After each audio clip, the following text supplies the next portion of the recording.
Oh, I thought you were.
What? Yeah. What? I understand I got a lot on my mind, a lot on my chest. That's why.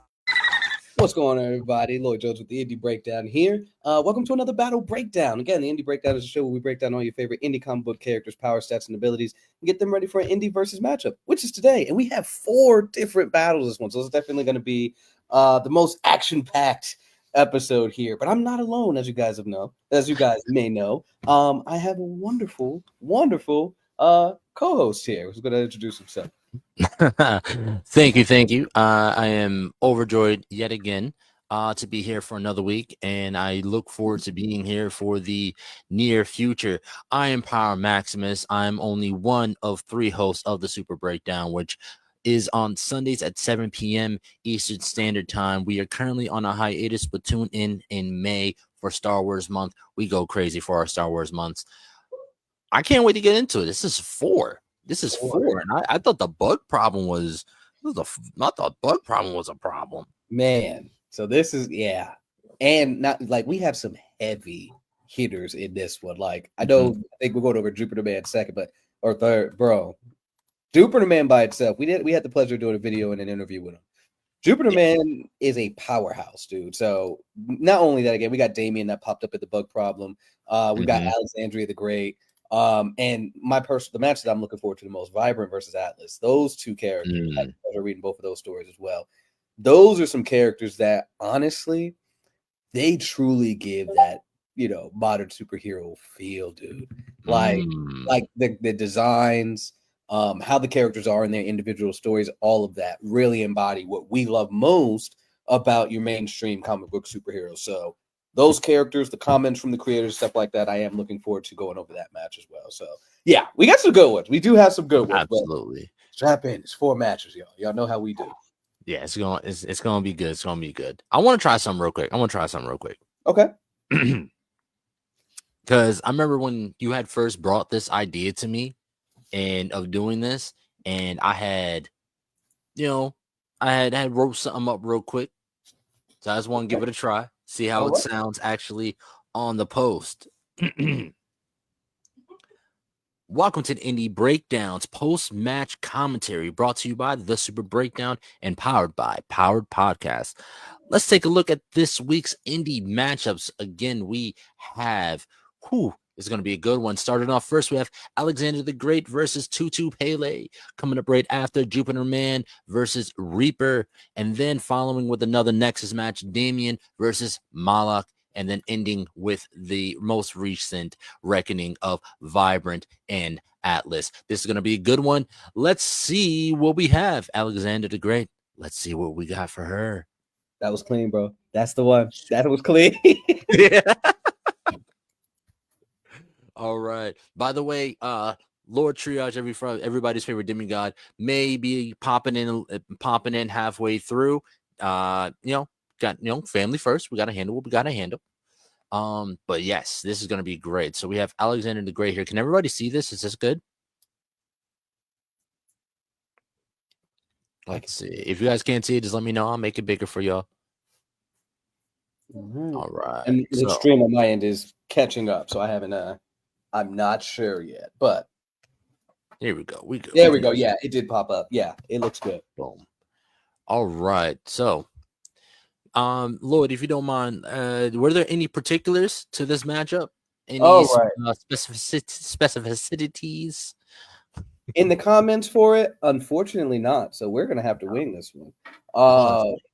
And in regards to any conditions or anything like that, all of these are pretty kind of base, right? Where the location here is Themyscira, random encounter, winner by death or KO. Real simple. All four of them are going to be the case here. So no special conditions to this matchup or anything like that. Very just two action figures going at it, right? So yeah, nothing big. All right. Let's go for it. Let's take a look. Let's start off with Alexander the Great. She is sitting. We're looking at her strength here first, right? So here, can I pop this up? Okay. I'll just say I got it up too. Oh, you got it up too? All right. Mm-hmm. Let's do that instead with you having it up, because for some reason it's hard for me to see on my side. Don't know why. It's weird. Because it worked last week. But yeah, go ahead. So if you don't mind, take it away. Okay.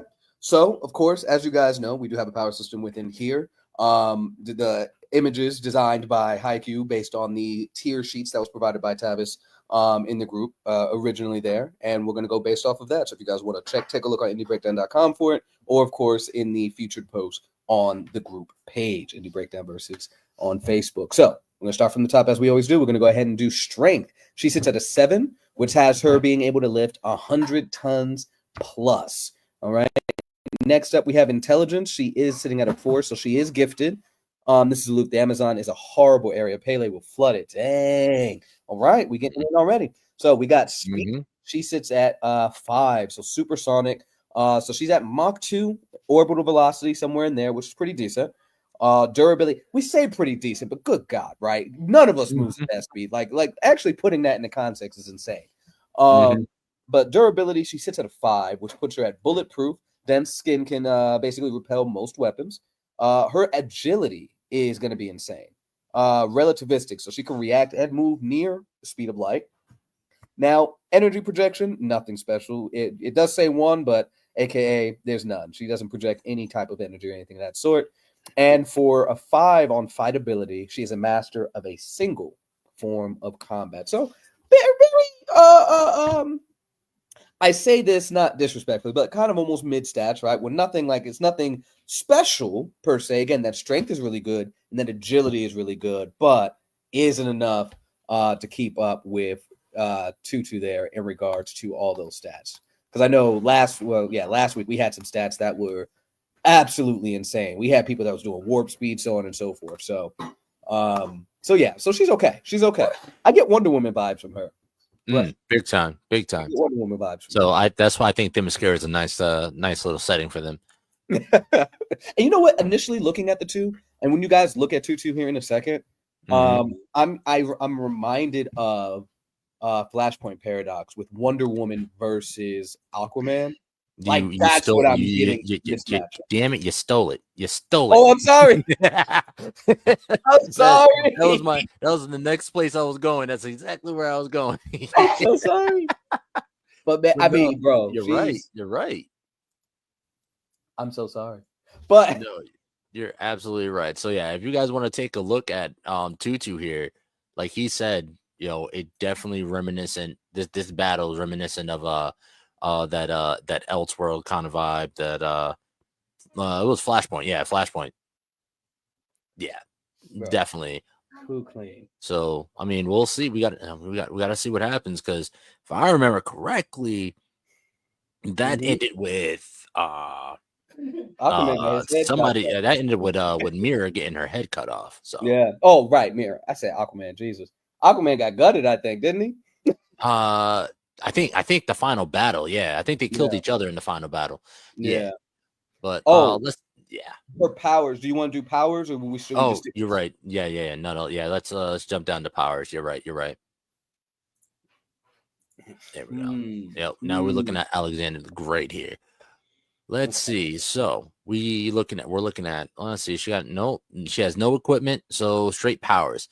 Flight, accelerated healing factor, photographic memory, lie detector, telescopic vision, resistance to toxins and disease, and precognition and clairvoyance. You know what? I remember she was a part of the Bug problem. yeah, she was a part of the bug problem too. And it just sucks because the verdant mother, she came through and soloed. So we But didn't get to see her much in action. So this will be and Damion either. We didn't get to see him in action at all either, really. But yeah, so this is like, I feel like this is a very kind of standard kind of superhero power set. that's the word I was looking for. Standard. I said mid cautiously. Standard is the better. Again, I did not mean that disrespectfully, y'all. But yeah, standard superhero set for sure. Yeah, it's not too crazy, but it's definitely a force. Definitely a force. Not, she's not, breaking wormholes into different dimensions, but this is definitely this is a decent power set. Like, I'd be set with this power set here. So let's take a look at Tutu Pele. Let's see what she cooking with. And please, y'all, drop who y'all think would win in the chat while we're going over these powers and stuff, and let us know what y'all think. So, No, I'm sorry. I was laughing at Dre. I'm awoken and worlds will fall upon my arise. Oh, man. He said, I am here. I am here. All So, right. So strength wise for Tutu, she's sitting at a 6. And a lot of the stats I'm seeing here, just on quick glance, she's sitting at a 6 for a lot of these stats here. yeah. So strength, she can lift between 75 to 100 tons. So pretty close for each of those. Thank you. Which is one under Alexandria, if I remember correctly. Then we have a 6 for intelligence, so she is stronger than her, if I remember correctly. Her intelligence is at a 6, making her a super genius. Then we have speed of 5, and they're both at a 5 with supersonic Mach 2 orbital velocity. Durability sits at a 6, so she can withstand poisons, extreme temperatures, and concussive attacks. Which although Alexandria the Great's was at a 5, in her power set, she is resistant to toxins and diseases. So they kind of balance out there in regards to that. Now, the agility portion is where Alexandria is going to have the toughest part, because agility for Tutu has her at reality breaking and can exist in multiple places at once and move when time is frozen. So she is quick. Ooh. She's quick. Okay. Okay. Energy projection, another area where Alexandria is going to be lacking, because she has no energy projection, whereas Tutu, on the other hand, sits at a 6, able to discharge multiple forms of energy, and we'll dive into that a little bit more since Dre is here to speak on that. And I am curious to know what energy she's able to project. And then last but not least, we have the fighting ability, which, again, Alexandria is lacking just barely, but enough. With Tutu at a 6, that means she's a master of several forms of combat. And in comparison, once more, Alexandria is only a master of one form of combat. So definitely, initially looking, she might be in a little bit of trouble, but we'll see based on the power set specifically what she's working with. God, in comparison, she's got equipment, she's got powers. Lord have mercy. Ooh. She's More to coming work. out like Batman in here. Let's see. For equipment, we got Trident of Endless Sight. Allows her to see the weakness in any structure and can see key events that could help within 10 seconds of her own participation. Must be counter utilize. There's a caveat. There's a You know, caveat to it. I like this. First off, I want to say I love this. The fact that they not only it's like, all right, boom, here's the equipment, but here is I feel like this is a really good description of what it can do, what its limitations are. That's awesome. I like that a lot. And so, with that being said, they slick both have a type of precog. Yep. Now, yeah, that'll be a good conversation to figure out which one's better. Now, we don't know, and if Mr. Mason, if Rashawn is in here to speak to the character, that'd be glorious. Because I know we talked a little bit about that precog last time around. I wanna be able to dive a little deeper on that. But yeah, that's it's gonna be good. Okay. So now looking at powers, immunity to poison. Okay, they're both they're both rocking out on that. Can breathe on the water. Copy. Swim at hypersonic speeds. Okay. That is insane. All right, that's that's like double sonic booms underwater. That's insane. Control and generate fire. Ooh, that's interesting. Lava and thermal vents underwater, and magic. Okay, all right. That's gonna be a problem. Yeah, that's interesting. Fighting on Themyscira, and I think he already said something along the lines of being able to just flood that joint. Yeah, she's trying to flood it. I mean, but I'm looking at I'm looking at the powers here. Doesn't say that she can control water though. Who? Oh, you're right. I'm bugging. Can control and generate fire. Water. And I'm pretty sure this means control and generate fire as well as lava and thermal vents from underwater. But that right there, that could also be a problem because honestly, she could just blow up the whole damn island if she wanted to. Right. Or I mean, depending on what her magic is, she could use the magic to control the water. If you could, Dre, could you elaborate on the type of magic Tutu is utilizing here? So let's see. Her trident can manipulate, concentrate, and distribute multiple forms of energy. And let's see. He says they're trying to her trident allows her to see up to the time limit on her own perception. The minutes, so pretty much, just giving a bigger definition of what it says in there about her trident, giving 10 minutes. Right, there's said 10 seconds or 10 minutes in that. That says 10 seconds. So it says here, man, why can't I see this? Everything. Oh, that's why. Duh. There we go. That's better. It's been a day. Allows her to see up to the time limit of her own perception. But the minute that she sees something different after the time limit is up, she can also see that as well. Oh, okay. So she can use it back to back. Right. So as soon as that time limit is up, boom, she can use it again. Oh, so as soon as she sees that 10 seconds and forward, so she can boom, another 10 seconds, boom, another 10 seconds. Okay, that's not bad. So that's solid. Okay, base to base, just based on what we know right now, without further elaboration, who are we thinking so far before we deliberate? Honestly, I don't know. I honestly think this might be a good one. Okay. So they're fighting on Themyscira. For those of you who don't know, Themyscira is the island in which the Amazons in DC are from. So just in case you didn't know, so this is that's kind of like where they're fighting at. It's middle island, is rocky mountains, as well as just like wide open plains. The size of the island is never really described. No. In DC, it's usually just there. But if y'all see Wonder Woman or Red DC, y'all know it. Y'all know what it is. Yeah. So let's see. He says her magic revolves around the elements of themselves. She can manipulate pretty much all of them.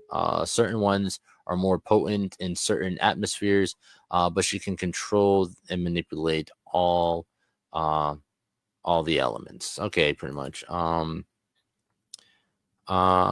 elements, regardless, it's In a host body or not? mm, Is that what that's supposed to say? Host body? all right. Because I am curious now. So, in regards to that, are we saying hypothetically, if somebody was made of fire or water or anything of those things, they can control that? Is that what we're alluding to with that? She ain't here blood bending, bro. Yeah, so that'll be interesting. So, like, if she ran at someone like incendiary, would she be able to control his fire? See, and with that, and that's perfect that you asked that because incendiary is also Dre's character. Mm-hmm. Yeah, that's how I've been doing my research. Okay. Especially because this man keeps making broken characters. Man, so I gotta do my research. I'm ready. But no, that'll be really interesting. So let's see. I'm taking a look. I don't know. What do you think? I'll be honest. I think this is gonna be a good one. It's gonna be a good one. I gotta give it to Tutu. Her agility alone. There's literally nothing in Alexandria's arsenal. She can hit harder, sure, but she's not. Is she more durable? She's not more durable, and she's not faster. That agility is going to eat her up. They are the same speed per se, but that agility is gonna eat her up. And then, of course, again, with being able to control the elements, right? So I know specifically it wasn't said on there that she could control water, but if she can control all the elements based on what we're seeing here, she's cooked, right? Tutu has the ability, or again, let's take water out of it because it's not on the paper. It's not on the card, right? In regards to generating fire, generating lava, and the thermal vents underwater, and again, well, you know what? Magic is where he's saying she can control the elements from. Mm-hmm. So it's elemental magic on top of being able to generate fire, lava, and thermal vents. So she is creating the fire, the lava, and the thermal vents. She's either, if we use the elemental magic to utilize the water that's there to flood the island, whether she decides to generate lava on the island, you know what I mean, or fire on the island, she's burning the place up. Alexandria has nowhere to go but in the air, right? Or forced down into the water, where obviously Tutu would have the advantage. And that's the healing factor might come in. The photographic memory will help her be able, and precog will help her be able to navigate and avoid certain scenarios, right? The question is like, if she decides to try to put the whole island on fire, is she able to pull a Hulk move and clap and cause the fires to go out? You know what I mean? That type of situation. But how do you fight back against lava? How do you fight back against elemental magic that could cause, the flooding and stuff like that? Again, no personal harm on that, maybe, right? Now Tutu is able to control the battleground, literally, right? Where they're going to be fighting at. And so with her having an advantage in water, that's probably, if I'm Tutu, my goal is to get you where I'm most advantageous, right? I'm gonna get you in the water, and you're not moving faster than me in the water. She not only has, what was her speed again? She not only has a 5 in speed with supersonic, right? She also is able to move, specifically swim at hypersonic speeds. Alexandria is not, right? So if they're even in speed outside of the water, and then she gets her in there, there's really nothing. There's really no fighting back in that, because we don't see anything on here that's defending her against being able to hold her breath for extended periods of time, right? She's getting knocked, if not killed, she's getting knocked out unconscious underwater from lack of oxygen, right? Even if they go blow for blow, and again, moving speed, you're going to be slowed down underwater point blank. Most people anyway are slowed down underwater point blank period, right? And there's nothing, and Alexandria the Great, I love this character. She looks amazing. There's nothing in her arsenal for me. So, just looking, I got to give it to Tutu. All right. So I mean, that's absolutely solid. I mean, you're right. And of course, me, I got to play devil's advocate on this one. Absolutely. So I feel like flight has her flight. I feel like her flight would be one at her most advantage, right? Mhm. You're dealing with somebody. You're on an island that's surrounded by water. You're dealing with somebody who can control the elements as well. Now, I guess it would have to. What are the conditions of her flight? Is she just Superman, where she just levitates? Is nothing. Not Mm. it's not like, oh, she generates the air around her, whatever. She's just Superman flight. Can just move through the air. I feel like that would be the most advantageous for her. Mhm. Seeing as how we got somebody that I'm pretty sure she control air as well. Yeah. Um, but I can definitely seeing that flight being able to take Tutu out of, pretty much, forget about the water, take her out the water, take her off the land, get her in the air. Right, that precog and that clairvoyance, because remember, it's not just precog, which is just being able to see just a little bit in advance, but it's full on clairvoyance as well. Mhm. So I feel like that mixed in with the flight, we don't have to worry about that resistance to toxins and diseases. Mm-mm. That's really not going to do anything. But I feel like at most the flight and the precog would be able to help her, and then all she has to do from there is just really work on doing damage with her hands. Yeah. I feel like she could, but it would be a struggle. She would But that speed, that fight agility. IQ would have to come into play. But that's where I feel like the precog and clairvoyance You're right. You're cancels right. that out. Yeah. That's tough. Damn, you're good at this devil advocate. Hold on. Rashad, we need to know if you're here. If you're here, we definitely need to know the intricacies of the clairvoyance and stuff like that, because how far ahead is she able to perceive events? Mm-hmm. How far? Because again, Tutu has a limit. It's 10 Yeah, seconds 10 and can seconds be utilized back to back to back. back. But I would dare say there might still be, like, because it's not constant, right? There's still a time limit, Mm-hmm. right? So there is, if this was if this is a comic book, if this was an anime or something like that, it's like, oh, the briefest of moments I can, you can only use it for 10 seconds. A hero would figure out a way right there in that split second moment and stuff. But for the clairvoyance, for I almost called her Mega Woman. Oh my God, Alexandria the Great. What is that there? Mm-hmm. Sorry. Let's Let's see. see. So I'm Bianca taking Belair is cooked. No. no, he didn't. Hey yo. Wow. I mean, but now No. that you say it, That here's the yeah. fan casting for you, right? Yeah, no, absolutely. Hey. So he also says she is a villain, so she doesn't care about surface life whatsoever. So Mhm. she gonna be going hard in the paint, right? Right. So I feel like as Alexander the Great, she is labeled a hero. Yeah. So that means She's I gonna feel touch like she would match that as a hero. She would match that in the opposite respect of, hey, right here. Yes. Yes. Dang. And you know Yeah, what? yeah. That He did matches say up. Yes, that. he said They that. did say that last time. She can see all the way to the end of the fight, Mm. based off of the what was it? It was based off of the decisions that were made in that Mhm. moment.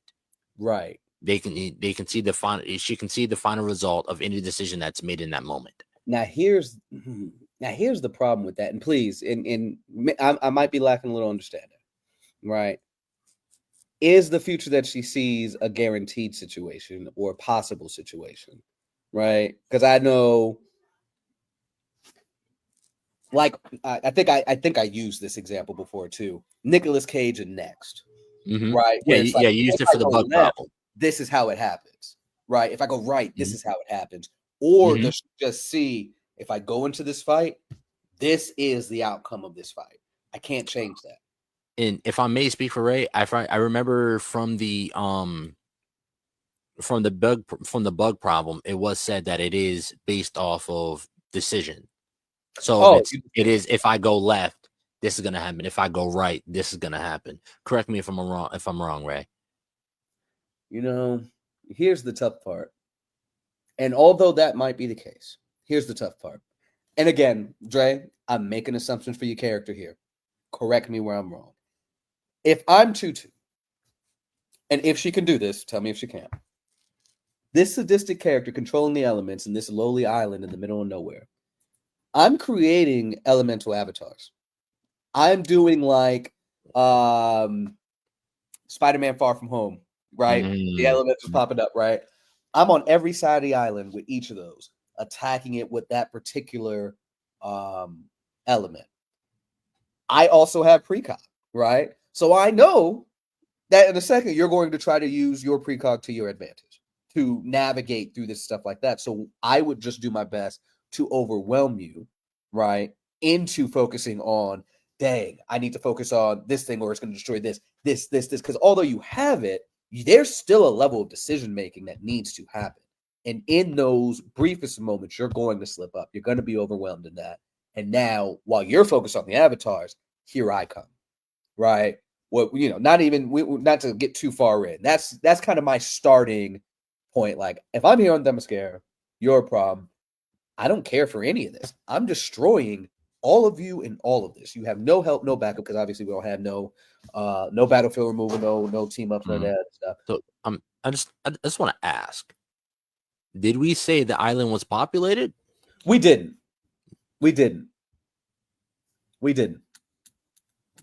So for simplicity's sake, though. But I'm just saying, if it's not populated, let's do it. You know what? We didn't say it wasn't. Talk to me. It is so. Oh, it is populated. Let's do it. This is what we're here for. Yeah, if it is populated, then I'm gonna have to give it to Pele. But if it's not, if it's not populated, right? Mm-hmm. Amazonians saw shit coming, they dipped out, right? Mm-hmm. There's no reason for Alexandria the Great to even worry about the destruction of anything else. Okay. She don't have to worry about the destruction. So to be honest, only way I can see that working with the elemental avatars is if Pele directed those avatars at her. So not only is she fighting Pele, but now she is directly fighting the avatars as well. So depending on how many elements, because everyone's like, oh, there's different, more than 4. If we're doing base elements, so that's 4 plus Pele. That's 5. That's 5 right there. That's 5 enemies that she has to attack. Right. With no real time limit, or if we know, Dre, elaborate if you could, with no real energy loss either. It's kind of just, I control this, I control that. And so my other question would be as well is, when it comes to her magic, is her magic via her trident, or is she just, or is it is the magic her? Does her trident allow her, give her the ability, for magic? I think he said a little earlier, I think it might be the trident that she's able to use. Yeah, the trident's a precog, her precog, but is it also her magic as well, her source of magic?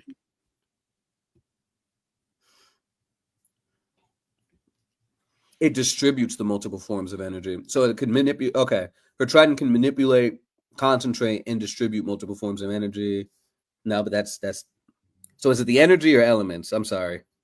Yeah, I'm looking for whether her magic ability, which he says it's the magic that allows her to control all elements. So is the trident the thing that imbues her with that magic power, or is she naturally imbued with that magic power? Is she like Doctor Strange level, or is she living tribunal kind of thing? Like the magic is there. God. I'm sorry. I'm sorry. Hold on. That was crazy. That was crazy to say. I mean, is she Doctor Strange where he's borrowing these powers from these other elements, or is it like, or is he like Sidorak where that power is hers? You know what I'm saying? Right.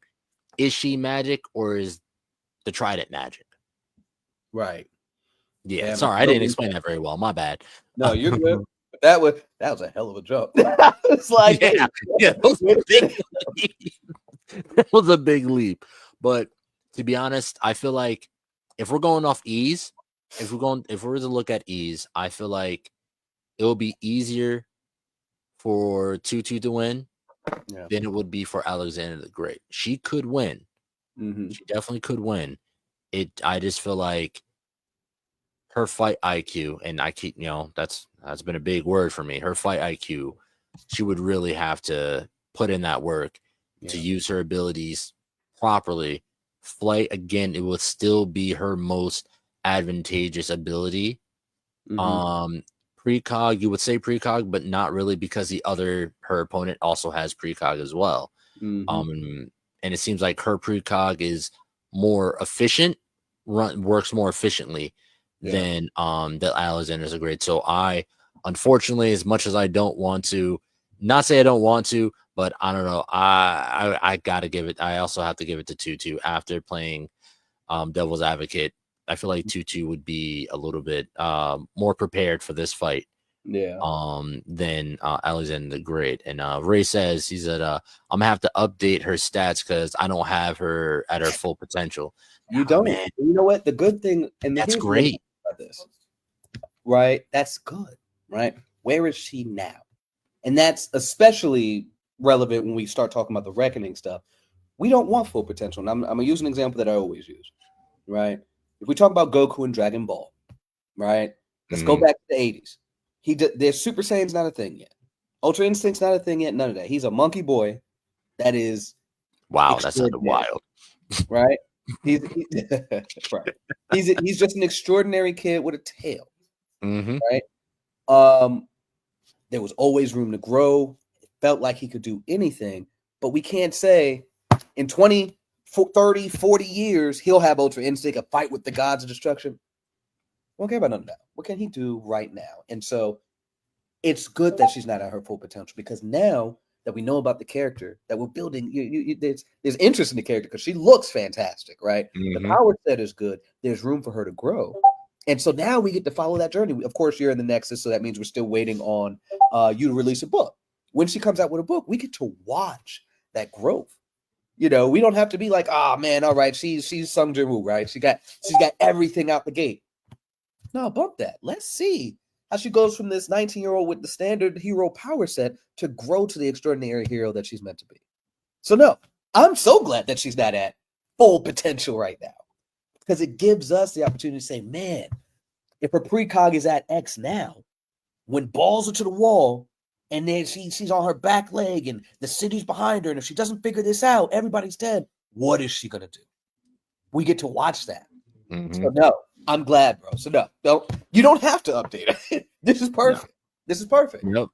Just let your story that you're gonna write for her play out on its own, and allow her to grow via her story, and then definitely, let's get that rematch. Let's run that fade, run it back. So Dre's got some additional comments. He said, first off, I need to be able to talk because me typing is not doing it fast enough. But he also had several other comments. He said her precog leads her to only take fights she can win unless extremely frustrated, which will cause her to be very volcanic. And then secondly, he says her magic is both. Her trident amplifies it 100-fold. So yeah, so she's magical, and then the trident helps channel that energy. Fair enough. All right. Okay. Trident's her Melnir. Copy.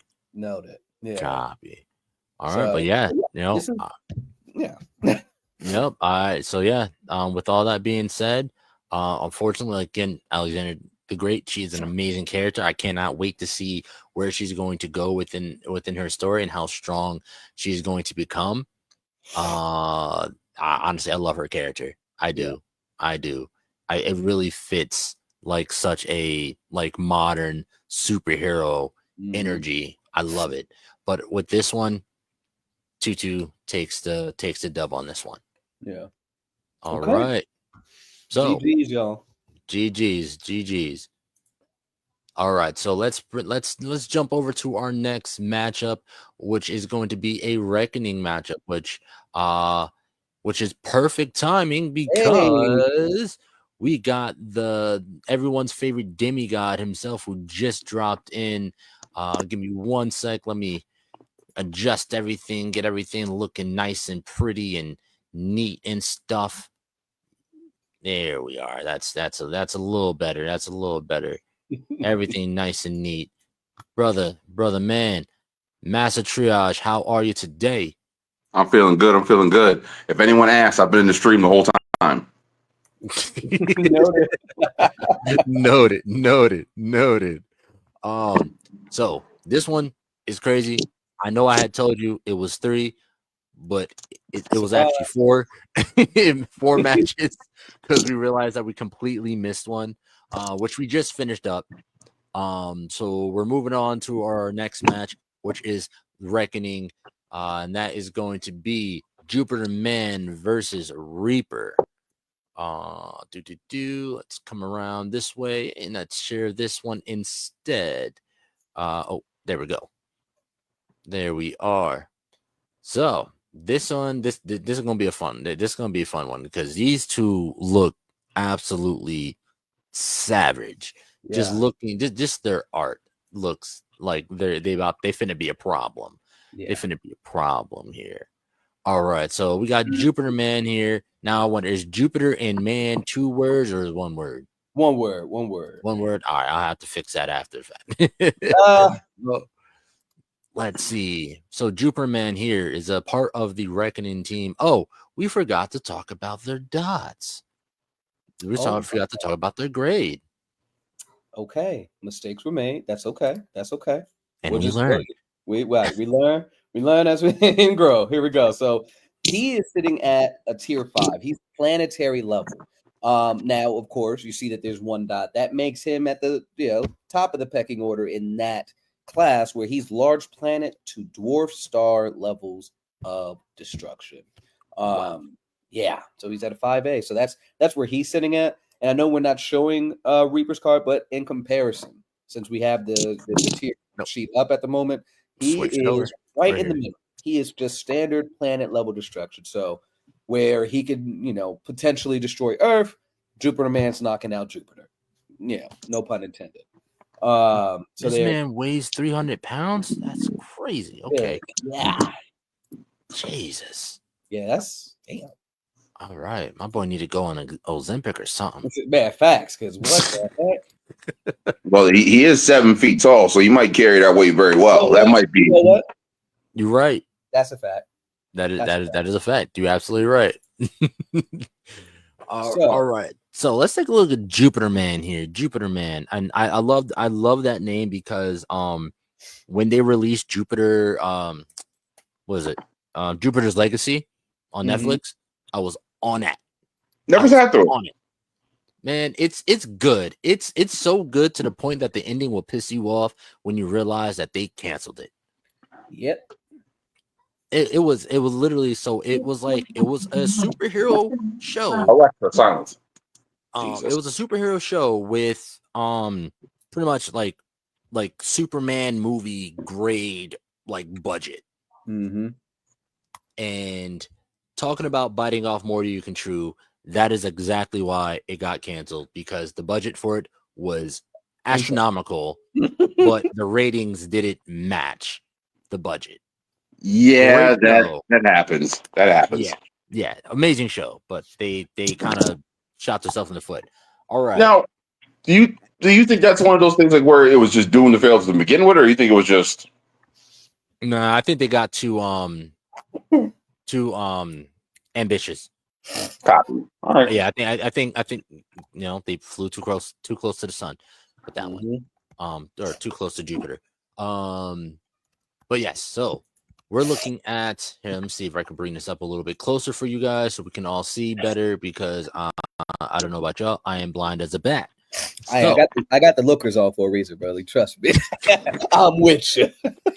That's wild because I got my looky loos on too, and I can't look or loo for a damn thing. So Jupiter Man, his strength is sitting at a 7, which means he can lift 100 tons plus. All right, moving right along. That's pretty sick. So we're gonna see how Reaper there stands up to that. His intelligence, he's sitting at a 7, which means he's near omniscient. Right. Durability also. Let's see. Durability sitting at a 7 here as well. Virtually indestructible. Now, sorry, I'm going down a different line here. So his agility is also sitting. So this man's 7'd out, except for the 8 copy. So looking at all these 7s across the board, he has a relativistic agility, which means he can react and move near the speed of light. Moving up here to energy projection, also sitting at a 7, virtually unlimited command of all forms of energy. We're looking at his fight here, which is also at a 7, master of all forms of combat. Now, with all that in there being said and done, now it's going to be really interesting because I feel like this is his speed here. When I get over to his speed, this is gonna break him. Yeah, this is actively going to break him because everything I just said, all of his other powers, on top of being an 8 speed, which is possessing limitless speed. insane. I dropped a link in there just now for you. We actually had the pleasure of interviewing Nathan, who created Jupiter Man, and we have additional information for him after we discuss the powers. We have additional information for him as well, and it gets slightly crazier. Slightly crazier? Yeah. So yeah, we'll once we go down the list of powers, yeah, I'd love for us to run that video briefly so that the people could see. Oh, you want to run the powers first, or you want to? Yeah, we'll list the powers first. We'll list the powers all right, first. All right. I'm about to say, his basic skill set already sounds insane. just the stats. His stats sound crazy. Bro. All right, so here we are. Equipment: suit made of nth metal.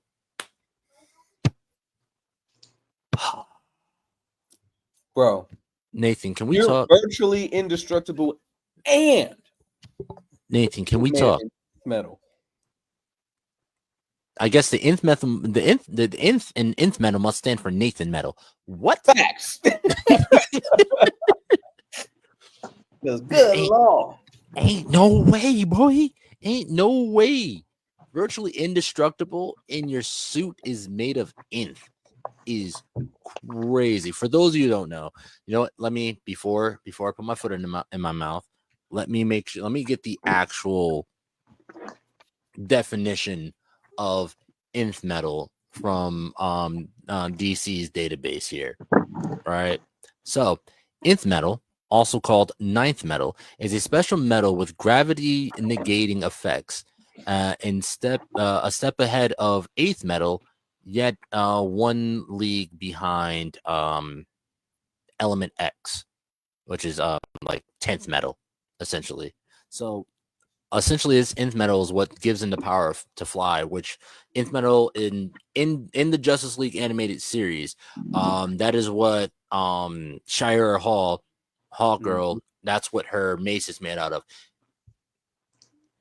For those of you who don't know, you got to punch through that to even actually touch him, and he's virtually indestructible. So essentially, the nth, I'm pretty.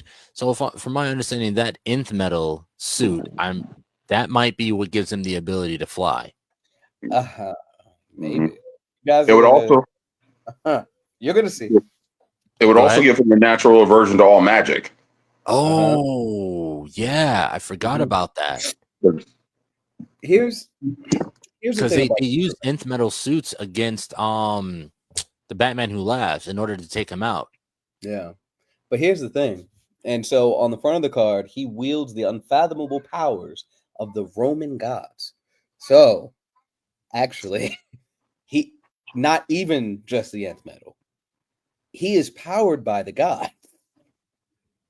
Hold on, what do you mean? Like you mean like the entire Roman pantheon?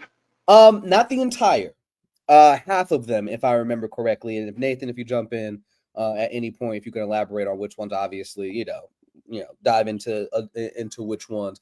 The specific ones escape me at the moment. I think it might be gone over in the video, but yeah. I would ballpark it and assume Zeus, Jupiter, because Jupiter is a reference to Zeus. Absolutely. And probably Mars. You know, Mars is Aries. So yeah. We need Nathan in this chat.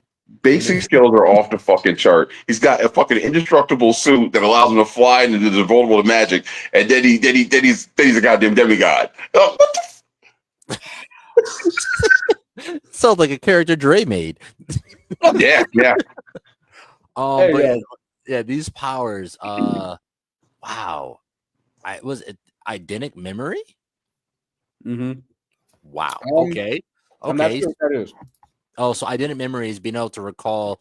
Identic Memory is what photographic memory is. Oh, okay. Yeah. Okay. Yeah. Ridiculous. Now, everybody that's Spiritual listening, we may have made the cards, but we copy and pasted what you guys put. So I don't know everything. Yeah.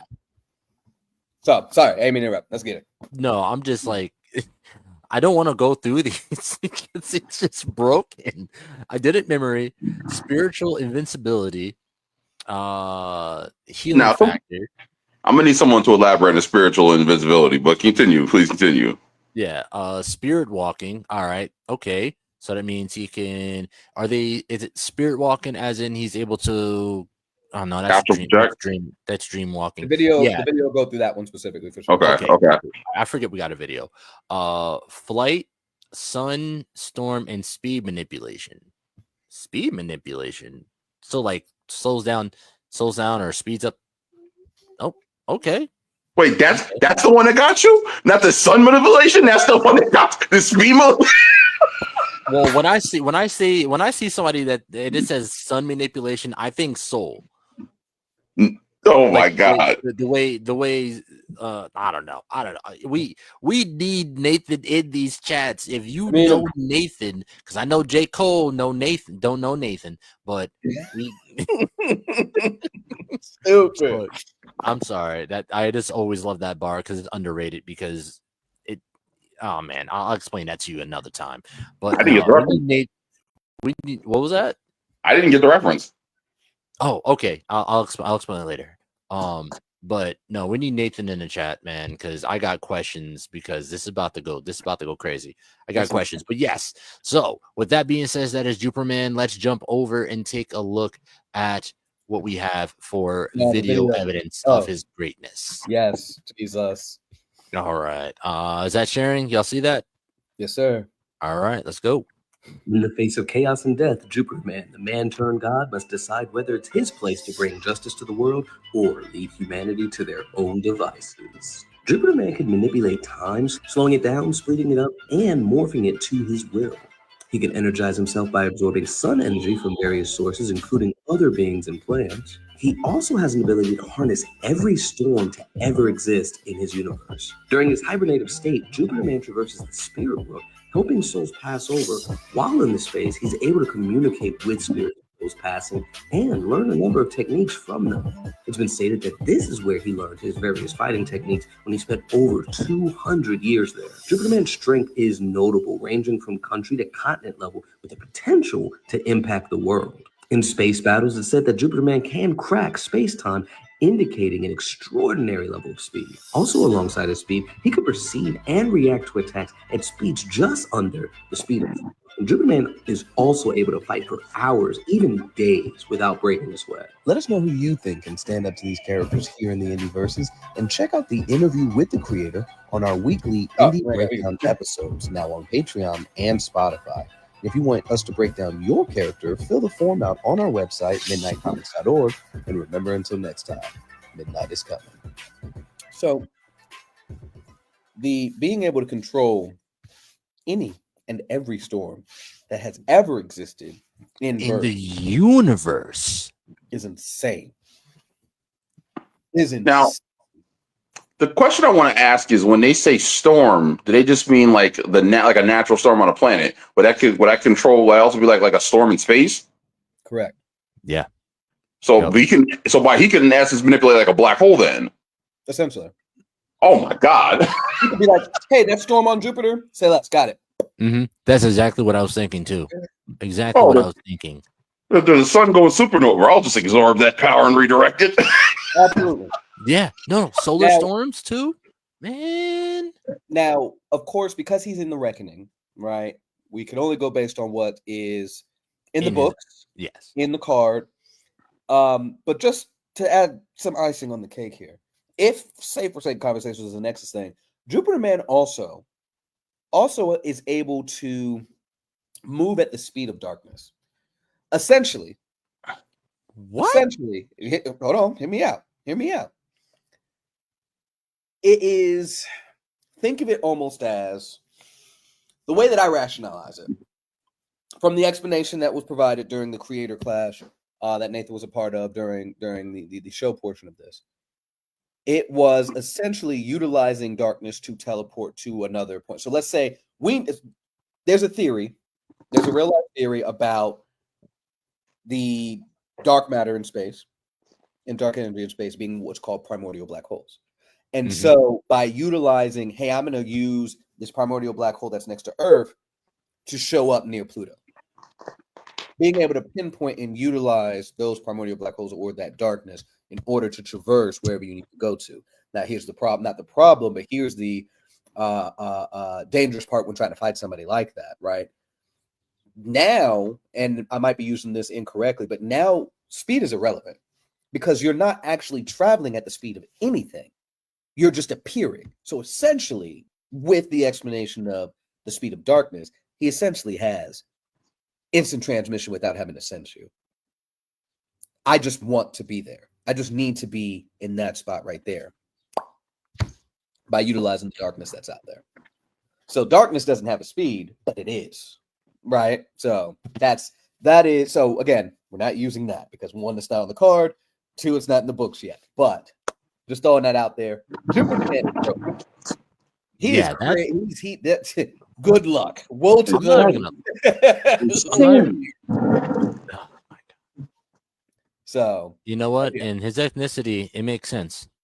Mm-hmm.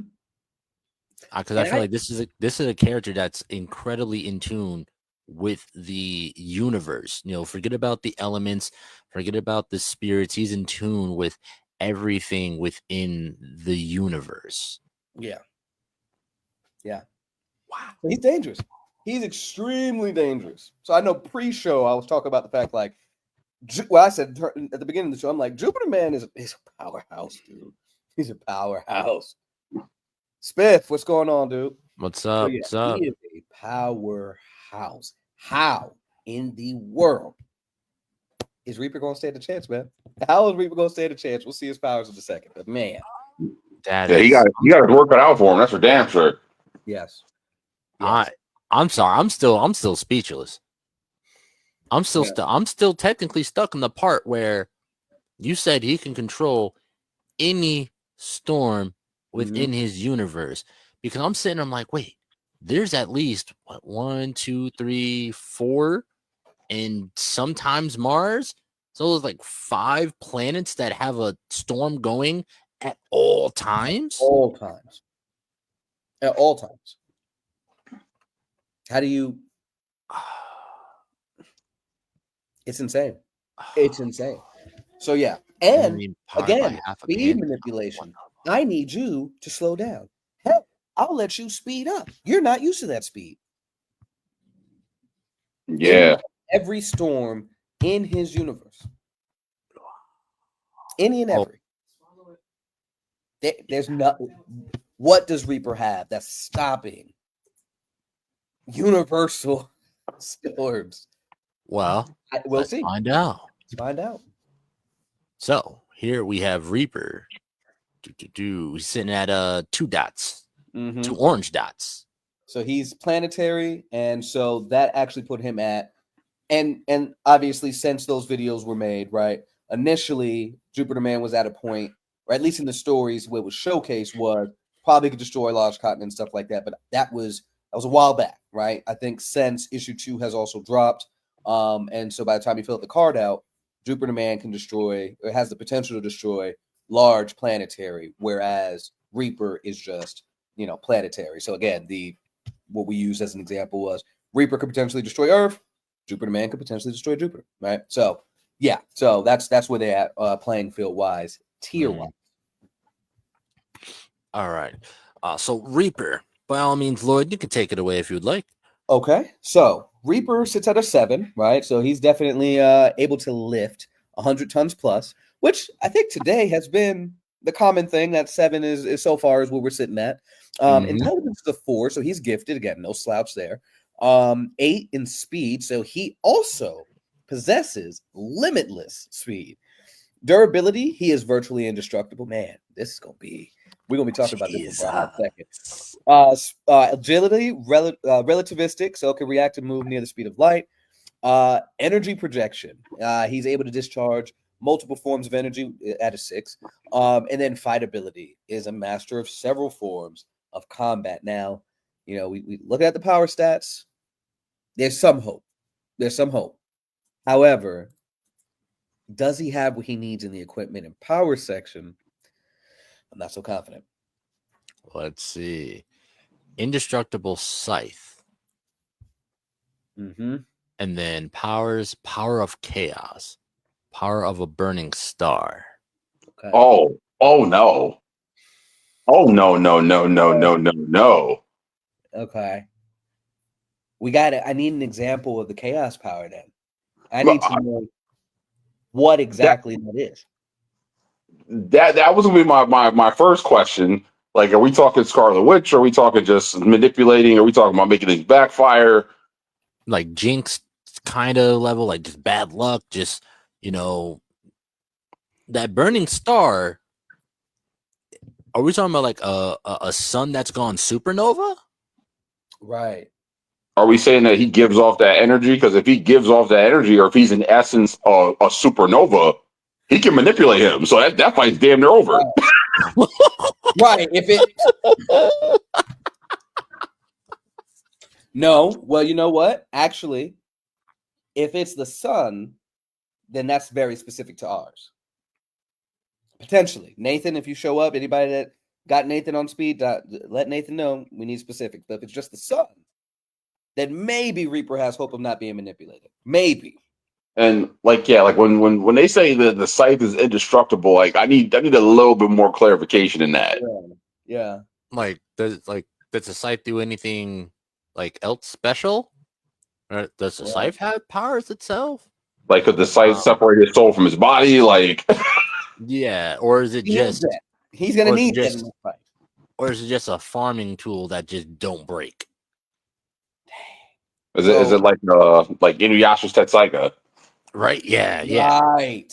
Mm-hmm. So there is a little bit of conversation that I see here. I'm kind of perusing the comments. I don't know if it's enough for us to go on, but what I'll say, there was a comment Nathan broke down, some of the powers and stuff like that. No need to dive into that because we have what we need here. He says, I don't think Nathan says this to Stefan Wolmer, one of the creators of Reaper. He says, I don't think the power of a burning star is enough, but I'm curious. What stops his powers from being manipulated? Which is the question that we just had a moment ago. So he says, Stefan, again, creator of Reaper, says, the power of the star comes from the Chaos Dragon. The Chaos Dragon is one of 2 immortal entities that protect Earth. It is sentient and wise. Reaper is also able to manipulate dark matter, or the stitching that holds together the universe. With the wisdom of the dragon and his ability to manipulate the stuff that keeps the world together, I feel he has a chance of defending manipulation. So it's not necessarily then. How do I want to say this? It's not necessarily a star directly that he's pulling from.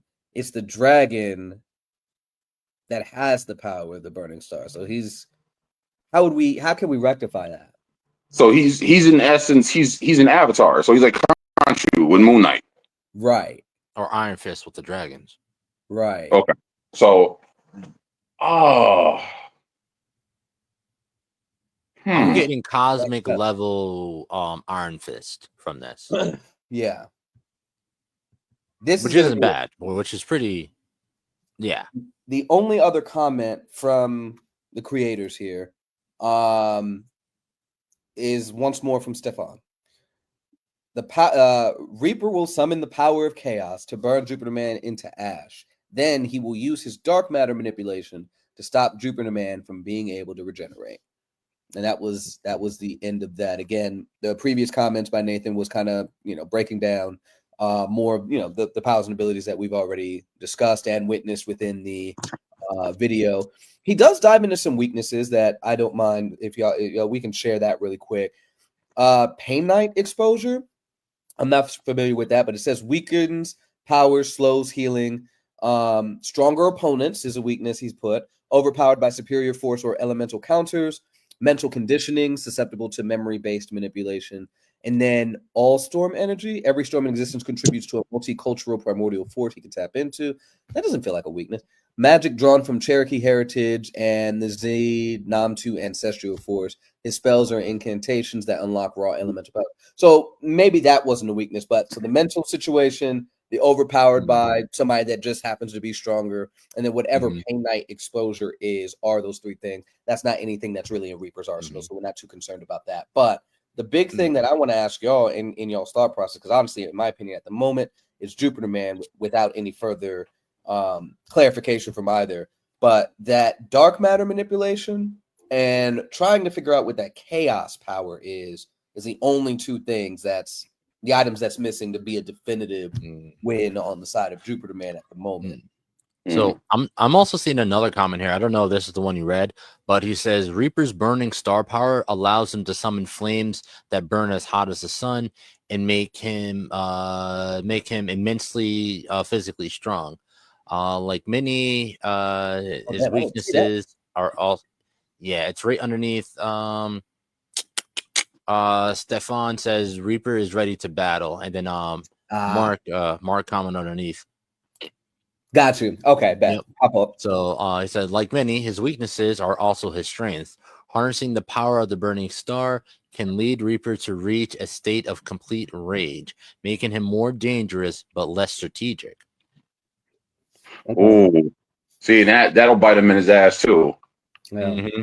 Because that keeping it with the fisticuffs is always cool, but this is why I also said I want a little bit more about the characters' personalities, because little moments like that'll make the difference in a fight. Because it's like if you're trying to fight so hard that you're not worried about the other person, what the other person can do to you. Yeah. Now, the question I want to ask too is with the whole thing with him being able to do that, because if he's accessing his power from the dragon, is the dragon basically like a cosmic entity? Hmm. Because if that was the case, couldn't Jupiter Man also manipulate the dragon's energy going through him? Let me see. Where did he say? He said that. Yeah. And then it all it says is it's one of two immortal entities that protect Earth. Doesn't say what type of entities they are though. Because it could be cosmic, they could be ethereal, it could be they could be terrestrial. Right. So if he's manipulating this energy through him and it comes in the form of a solar flare or I forget exactly how he put it. Like all I'm hearing is that's just more fuel for the fire. Yeah. That doesn't work in his favor, in my opinion. No. If we look at Jupiter Man's I'm sorry, I was looking at the wrong one. Jupiter Man's his energy projection, he's at a 7, virtually unlimited command of all forms of energy. This is a quicker one than I thought it would be. Right, because you guys have all seen Wolverine and Deadpool, correct? Yeah. So we all remember that scene where the Human Torch tried to take on Pyro. Yes. I'm seeing that play out like this in my mind. Yeah. How about that? Give me that. Yeah. Again, not saying. I just want to point out, Reaper not a slouch. No, by no means. By no means whatsoever. Like this man is a problem, a whole problem. I feel like Jupiter Man wins, but not by a lot. Not by he wins. It's a clean win. But I feel like the battle gonna last a little while. Last a little while. Are we thinking mid diff then, or is it still low diff? But it's just gonna take a while to put him down.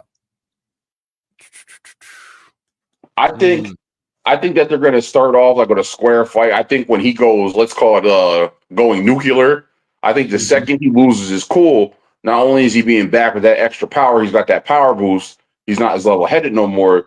You got someone who can manipulate the energy he's using against him. Like the second he loses his cool, that fight's over for him. Oh, but here's the thing. Here's the thing. And here's something that we talked about, I think, in the last episode that we haven't really talked about too much in this one. All right. Let's look at this age.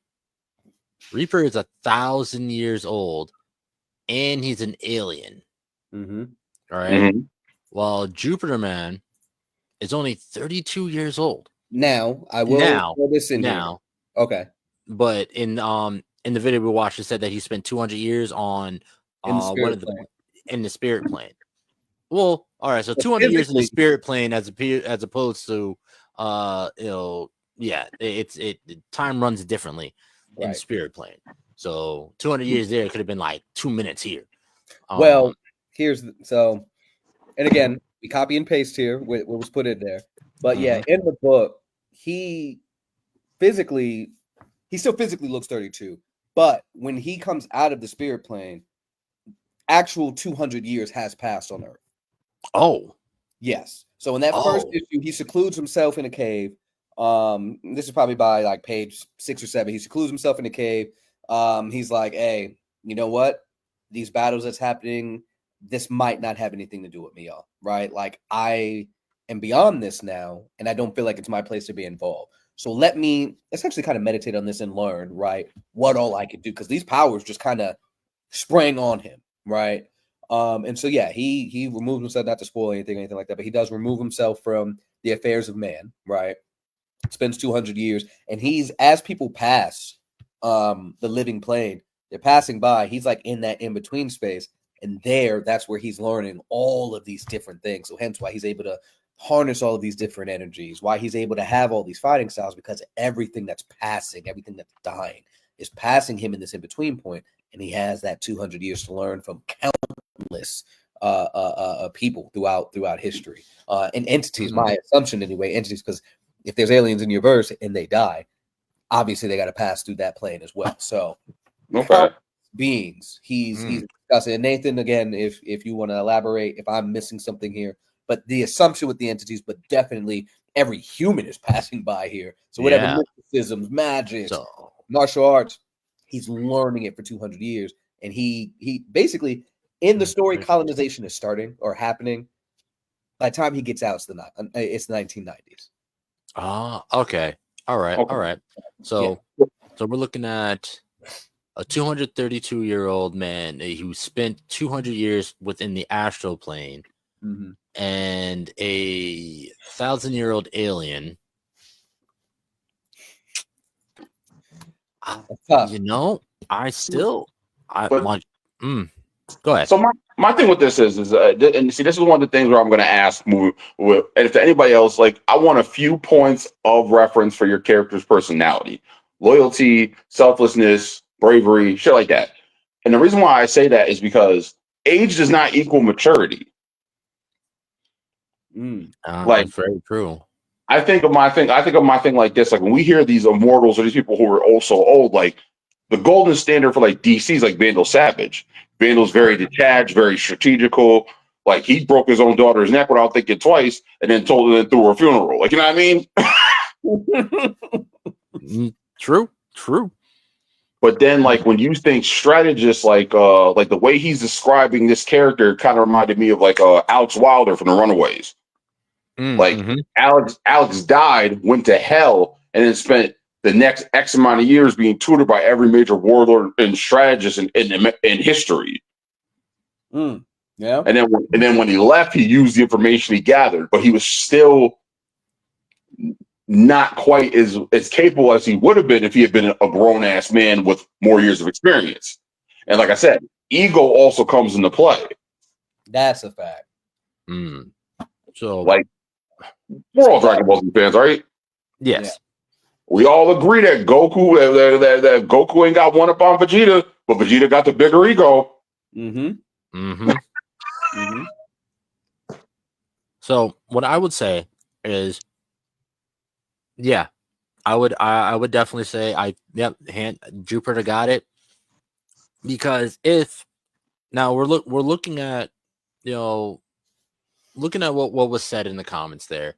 Essentially, it says, when he gets angry, he gets stronger, but he doesn't think too much. I feel like anybody that has that ability that can, one, loses that strategic ability when they, when they go into a rage state like that, even then, even just going into a rage state, I feel like leads to believe that there is a level of immaturity there, right?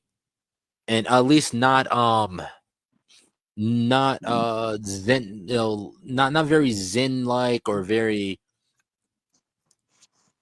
I feel like Jupiter Man would win because he has that level of zen, patience, and there's a word that I'm looking for, and I don't know what it is, but essentially it just seems like he just has more like composure. Yeah, because of that time he spent within the spirit realm. Yeah, I think he was able to meditate for 200 years. I think regardless of the situation, he's going to keep the fight on his terms.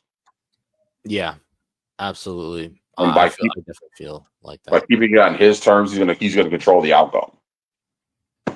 Yeah. Yep. So far we have Tutu Pele our first match winning against Alexandria the Great. We have our second match. We have Jupiter Man beating out Reaper in our second match. Okay. So, and honestly, this being me and Triad's first Reckoning match, breaking down, I think I'm having more fun with the Reckoning, breaking down Reckoning than Nexus, because they can do a lot more. Yeah. You can speculate, right? Yeah. All right. So, yeah, it looks like Jupiter for the win. Yeah, I can agree with that. Nope. Anything else? Anybody got anything else? No, that's definitive. And we didn't even talk about the location and being in Krakoa and stuff like that. It doesn't matter. Yeah, it doesn't matter. It doesn't matter.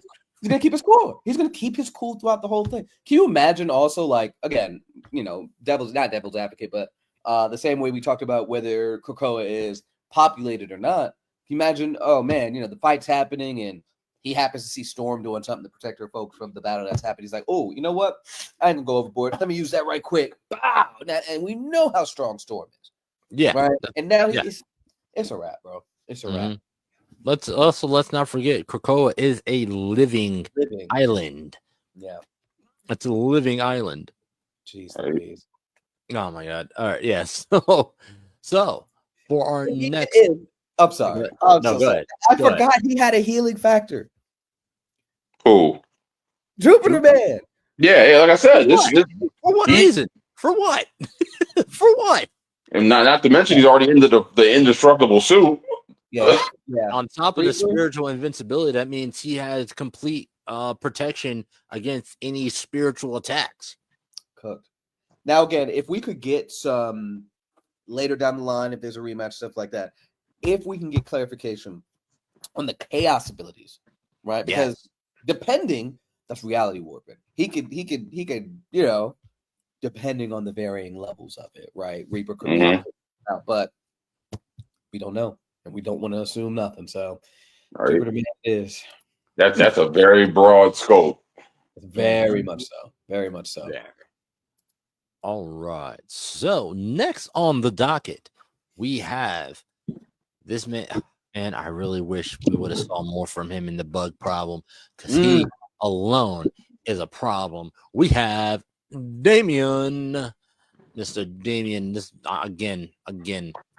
The art is sick. The art is sick. Just sick. Glorious. Man, an all-powerful fury warrior. Fiery. Sorry. But yeah, this man is a problem. And he's only 19. That's crazy. Only 19. Yep. We talked about him in the big bug problem. if you haven't watched the Big Bug Problem, you can definitely go check it out. It is on both YouTubes, is also on both Facebooks. We will definitely be linking everything as well. All right. So, Damion, and I know Triage, I know this is a character that you were really interested in when you were going over for the bug problem. Yeah. Yeah, so let's dive into it here. So we got Damion. We got his strength here sitting at a 7. Again, like everyone's strength so thus far, almost everyone has been a 7. Yeah. Who can lift over 100 tons. All right. Moving into their intelligence, he's sitting at a 4, which means he's gifted. He ain't no slouch. Hitting that speed. Let's see what his speed's sitting at a 5, which means he's supersonic. He's sitting Mach 2 orbital velocity. All right, he got speed.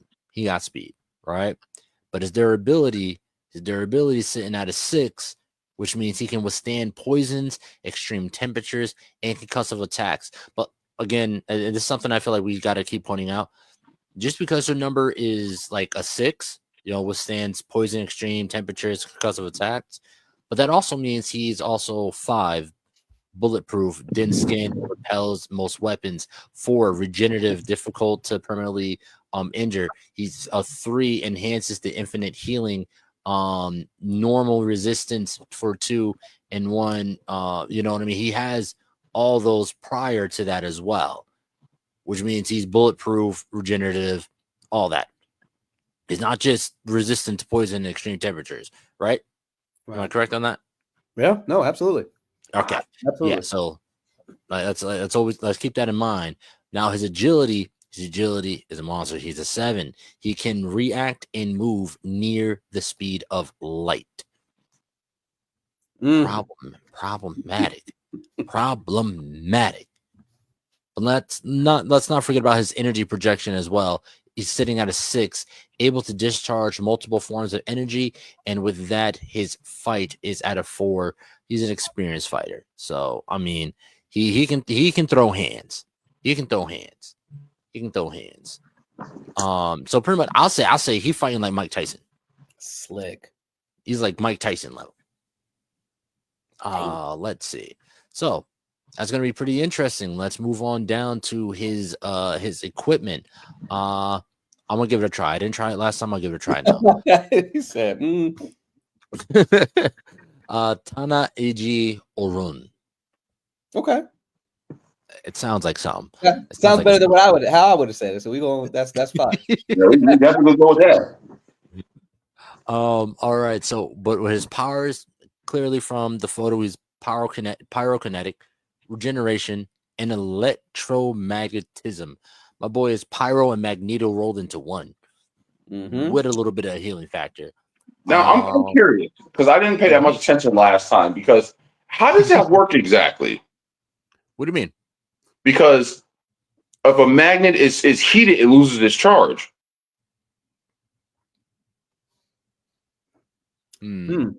Well, we didn't get into it last time. Everybody.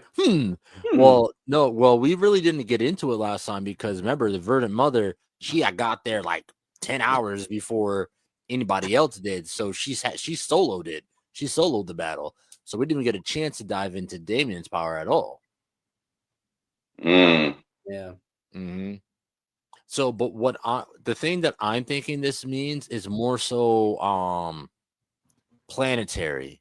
You know how the planets have a magnetic core? Yeah.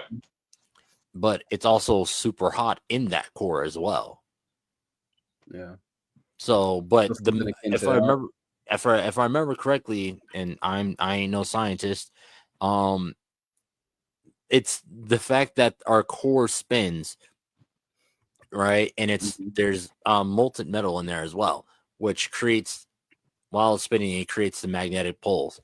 So I can see fire and electromagnetism working together, but I would have to see, or maybe he just does both at different times. Yeah, he could switch back and forth. We shall see. We shall see. We got Lonzo in the chat as well. Yo.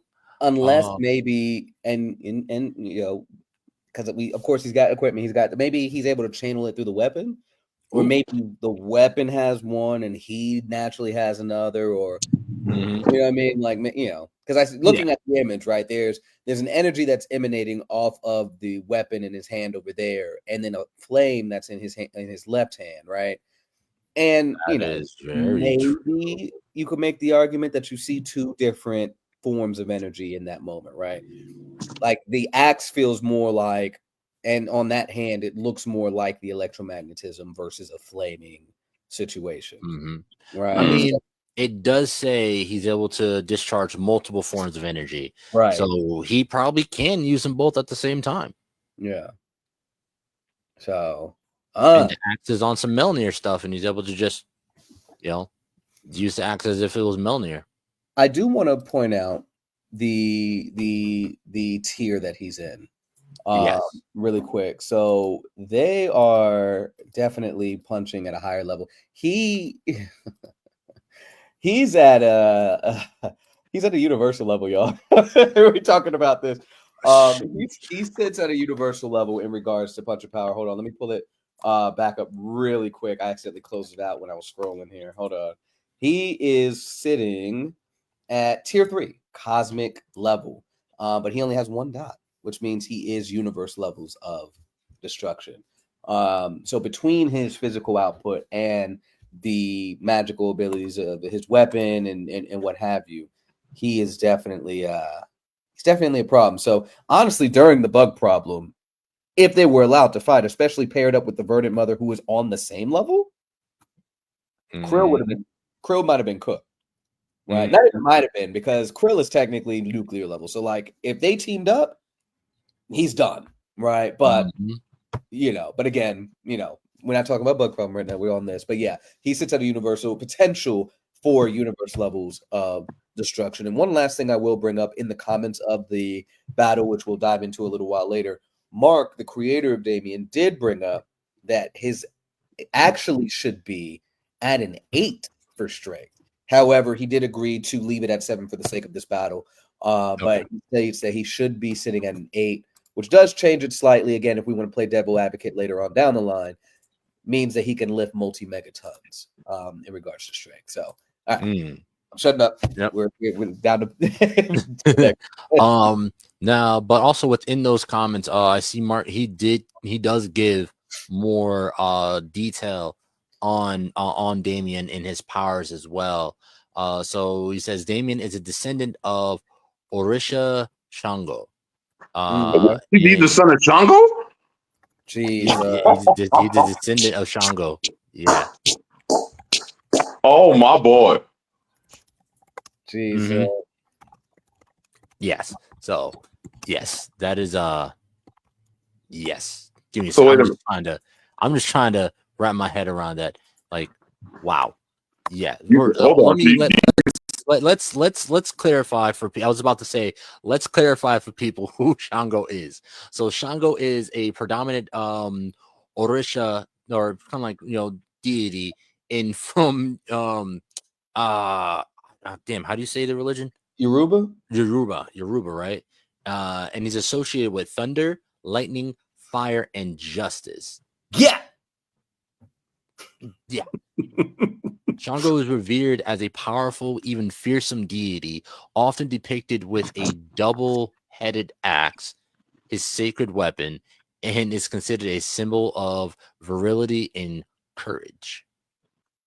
Crazy. Yeah. So Damien's gonna be a problem. Gonna be a problem. Yep. Let's see, where was I? And then he says he controls fire and electromagnetism. He's got flight, super strength, super speed, near instant regeneration. Can create illusions using the heat and humidity in the air. So he can create steam illusions. Wow. Can create energy shields like Magneto. Various energy projection. Bless you. Fire at different densities to create anything between laser-like projections and balls of fire, as well as electricity-based attacks. He can absorb ambient heat to enhance himself. can consume the oxygen in the area or within a body with fire to suffocate an opponent. Electromagnetic attacks that can interfere with the body's nervous system. Jesus Christ. Yeah, that's huh. Huh. Okay.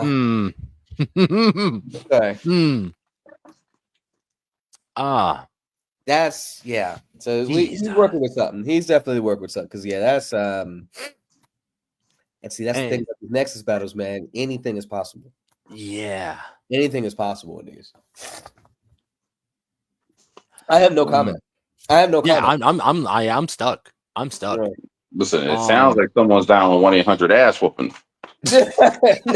now, wait a second. Now, y'all know Moloch is created by Dre Burke. And if there's one thing we can count on Dre's characters, they are prepared for damn near any task. He says, Dre says in here, so next week Moloch gets to kill Damion and add his scalp to his trophy wall. Mm-hmm. Oh, hold on. Let's not get ahead of ourselves. Let's Krill, Dre, Incendiary, Dre, Tutu, Dre. Okay, he's got the characters that are ready for the task. Okay, all right. We about to see, but no, Damion's a problem. For damn. Yeah. Yeah. So, god damn, that's crazy. Yeah. So we have Moloch here. If you want to go through his tier, and I'll pull up because Dre did give a little more backstory on Moloch as well within the comments too. Now I will say that if we're talking about his tier, based on here, he's sitting at 3C. He is at a galaxy level destruction, so not quite universe level. But let's sit down, right? We gloss over these, okay? Casually, I immediately think Broly in his first movie, South Galaxy gone. How many trillions of life forms are gone in the answer? So again, not quite universe level, but thinking about that scale, this is nothing to bat an eye at. So Moloch is him. So yeah. Yeah. So it says here, per Dre, Moloch is a dishonored angel who abandoned his holy charge after the Watchers fell from grace. And since he was labeled as fallen, he took over an entire solar system and ruled the 9 worlds in it as their king. He is expertly proficient in various types of magic and transmutation. He's been known to transfigure those whom he possessed. Well then, transfigure. What does he mean by that? Like Professor McGonagall. Change motherfuckers. Change motherfuckers. It's not just oh, I possessed you. No. I'm possessing you, and I'm turning you into a fucking cat, or I'm turning you into a fly, or any weird ass amalgamation creature that I can think of. Man, I know Dre in the chat right now. Yeah, my bad. Here, let's get these chats back up here. All right, so we got. Let's see, my boy Damion. I don't know. We haven't got into the stats of Moloch yet. We haven't got into his powers yet. But as of right now, it's looking like Damion. But we shall see. Also, a quick question. When these battles happen, are we basing off stats or what? So for Nexus, we are basing solely off of their stat cards.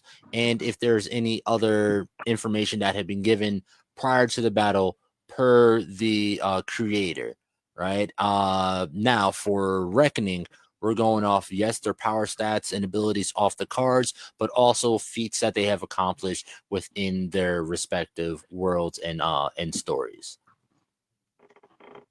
All right. Yeah.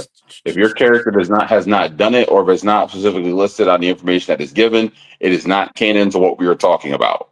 Facts. Yes. I was talking to Ben earlier, creator of the Verdant Mother, that we had the pleasure of talking to during the Bug Problem event. And the example that I used when talking to him was like, hey, what are the original powers of Superman, right? When he first dropped, right? Mm-hmm. Leap tall buildings in a single bound, more powerful than a locomotive, faster than a speed bullet, all of that. Nowhere in there with a flight. So at the time, if we go back to my Goku example, at the time we have original Superman versus original Goku. We got a different conversation happening, right? So we can't say, oh well, 40 issues down here. Nah, he can't fly. He can't fly here. I never thought about that. Yes, sir. Technically, it's suit. Well, I mean, they mentioned it's a bird, or they did say, look, it's a bird, it's a plane. No, right. It's Superman. Fun fact, but they never specific that messed up and said he could fly.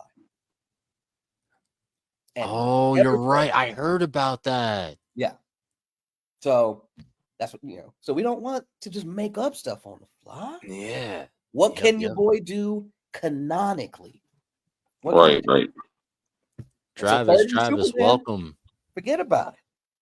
Well, I totally agree with that, Lloyd, because that was like the argument we were having, because we had a whole thing with Batman versus Ninja Turtles, and that turned into an whole argument.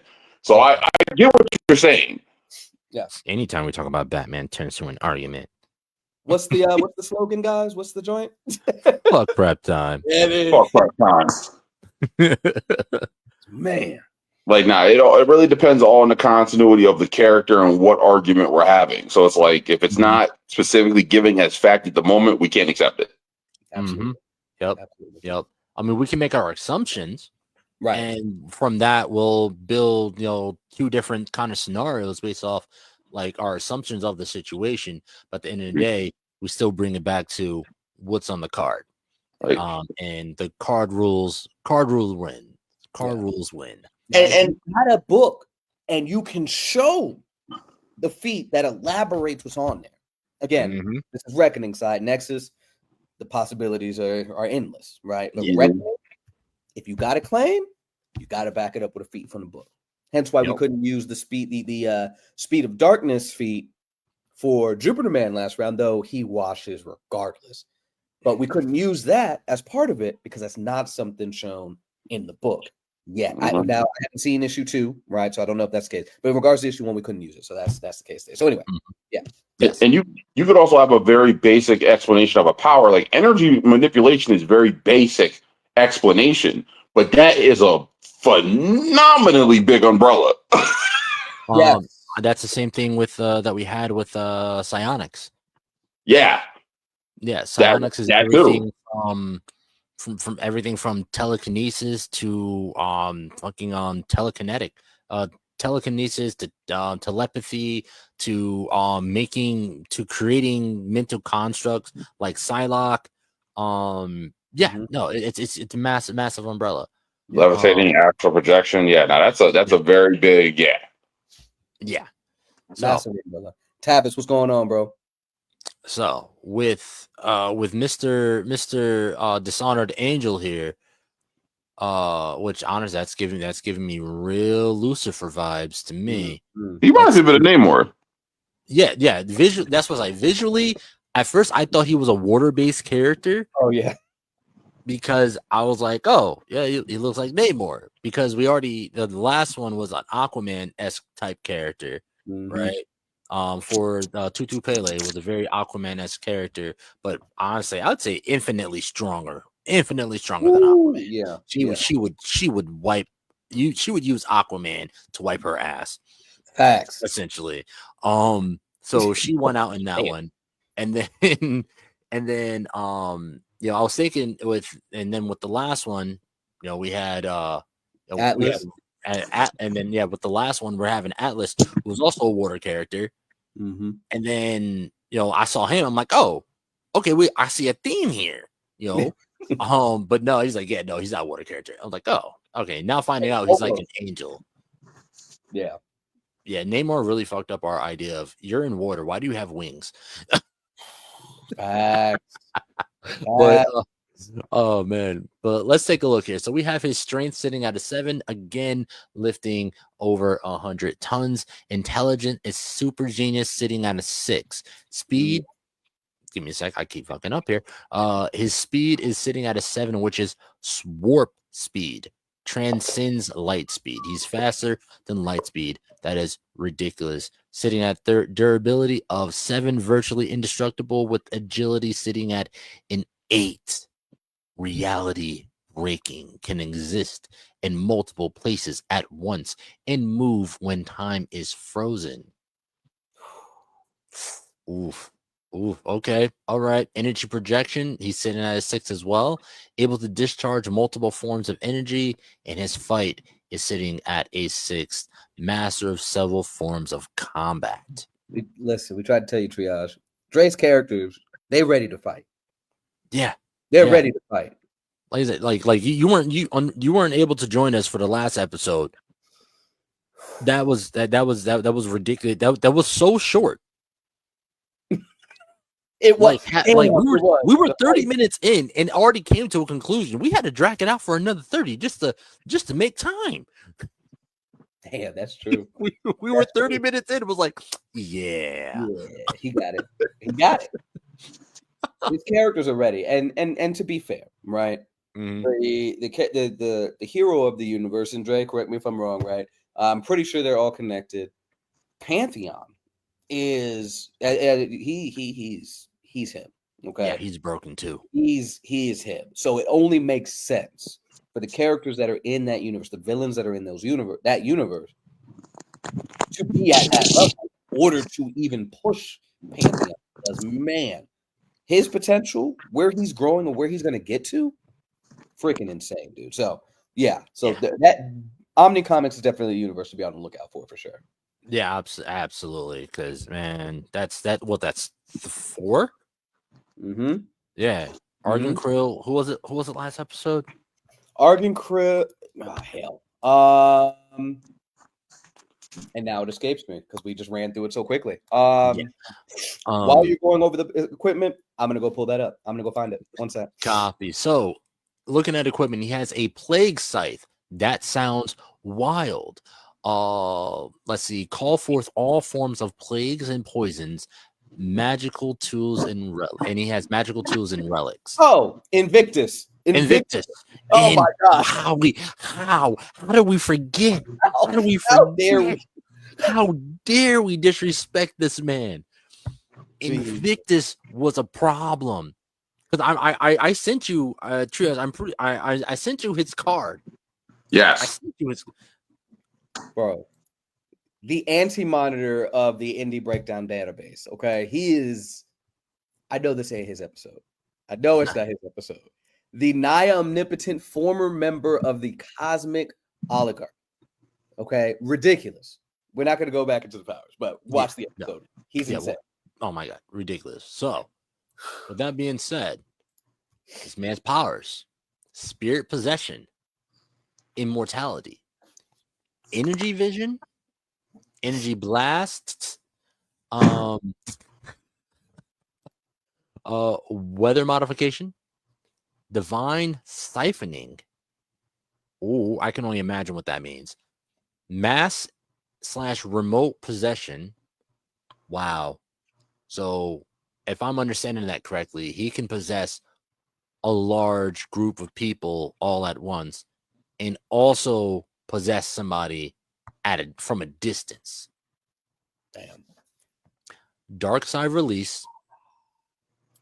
Wow. Corruption inducement. Possession transformation and magic. I'd like an elaboration of possession transformation. Oh no, I think I'm pretty sure we got that in the Facebook post where he says and transmutation. He's been known to for transfiguring those whom he possessed. So I'm pretty sure that means that he possesses somebody and then he can physically change their form. Oh my god. Okay. Now I'm sure there's plenty of shows that have shown us examples of this, but I'm gonna pull from one that might be a little older. Bubble Room Crisis Tokyo 2040. the last couple episodes, they're fighting the boomers, which are robots and stuff. Watch the series; it's a fantastic series. They were fighting in robot suits that were basically the same as the villains that they were fighting. They fight this, the lady that's kind of the mother of all the Galatia. Basically, what ends up happening is she takes control of the suit and starts morphing old girl's suit, and she's got to try to mentally fight against that. But that's what I thought of, like, you're taking control and you're transforming the KO, bro. KO. Yeah. And throwing this out there, the location of this fight is Asgard. Okay. We'll argue populated and non-populated, but the location's Asgard. To be honest, at this point, I don't think it matters.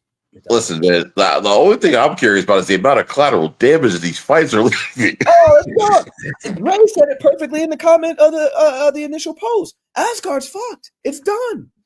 It's done. Oh God. It's gone. It's gone. Listen, but you man. know what? Asgard's never gone. Because Asgard is the people, not the place. I don't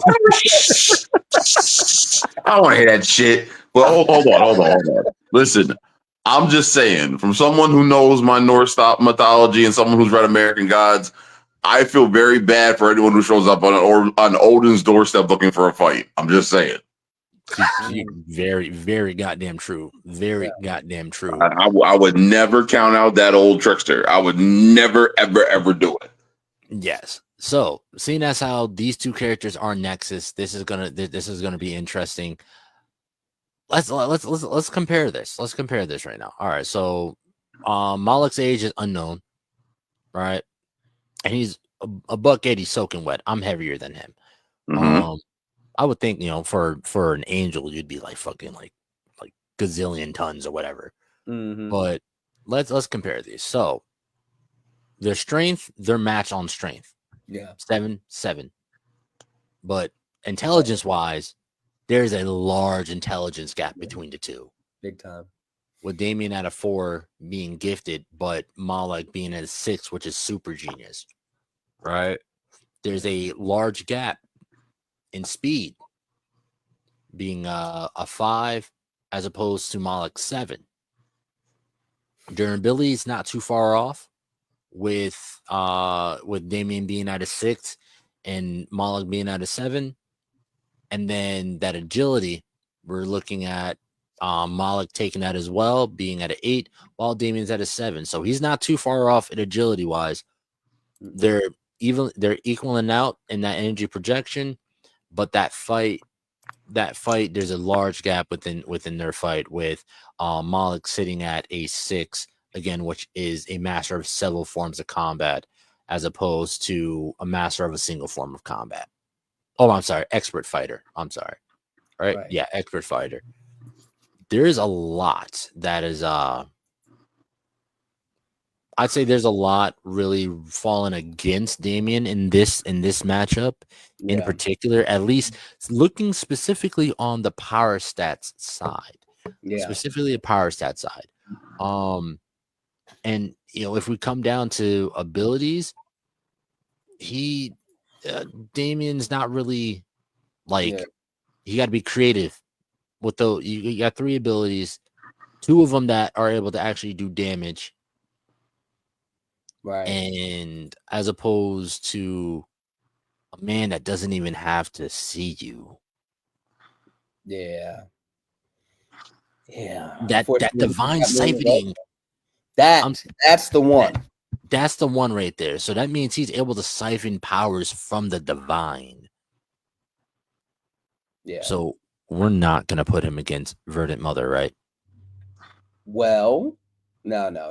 Hell no. I was gonna make an argument, but yeah, Ben, if you ain't here, man, look, if you want to have that challenge, bro, talk to him, bro. But yeah, I don't know. Corruption.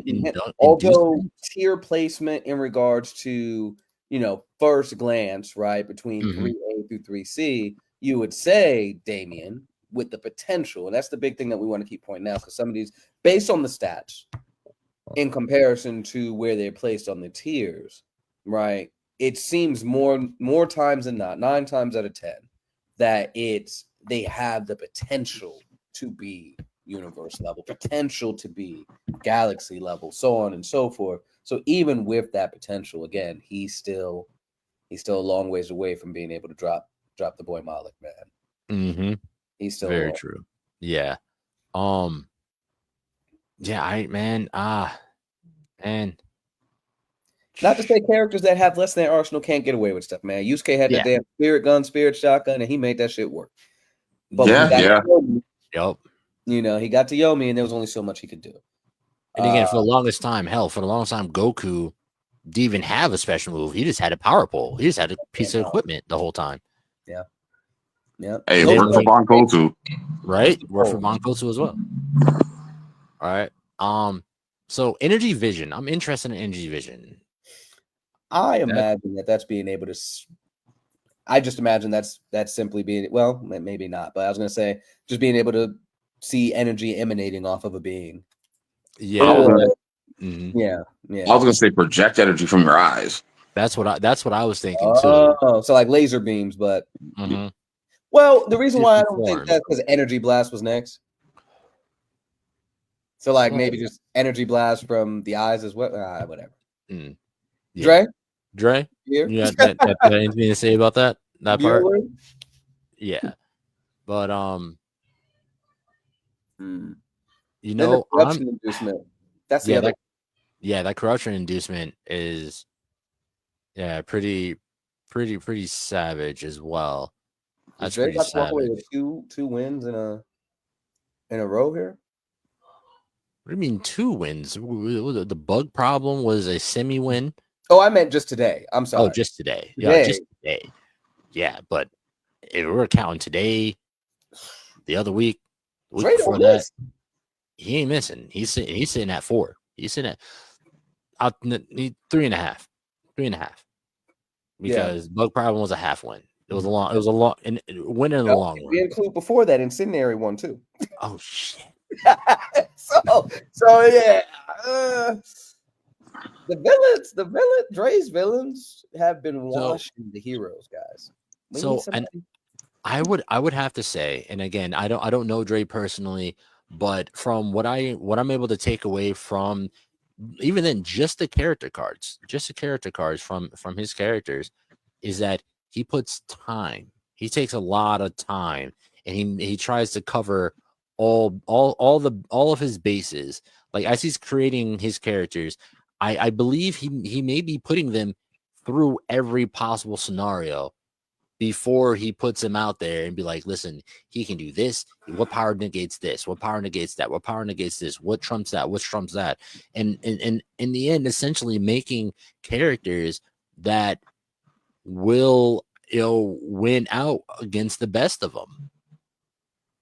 It's fair. And and especially if you look at all these different powers, the equipment, it just really seems like there's a lot of thought and time put into these characters, into his characters before he puts them out there.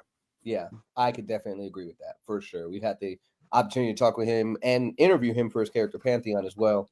The amount of thought and world building that goes into what he's got going on in Omni Comics, man, nothing to bat an eye out. This guy, he's and they're also part of he's also part of the Henosis Authority, right? That's a kind of a collaboration story that a good bit of the guys in that's within the Indie Breakdown group are part of that, man. Tavis is in there. Kosis is in there.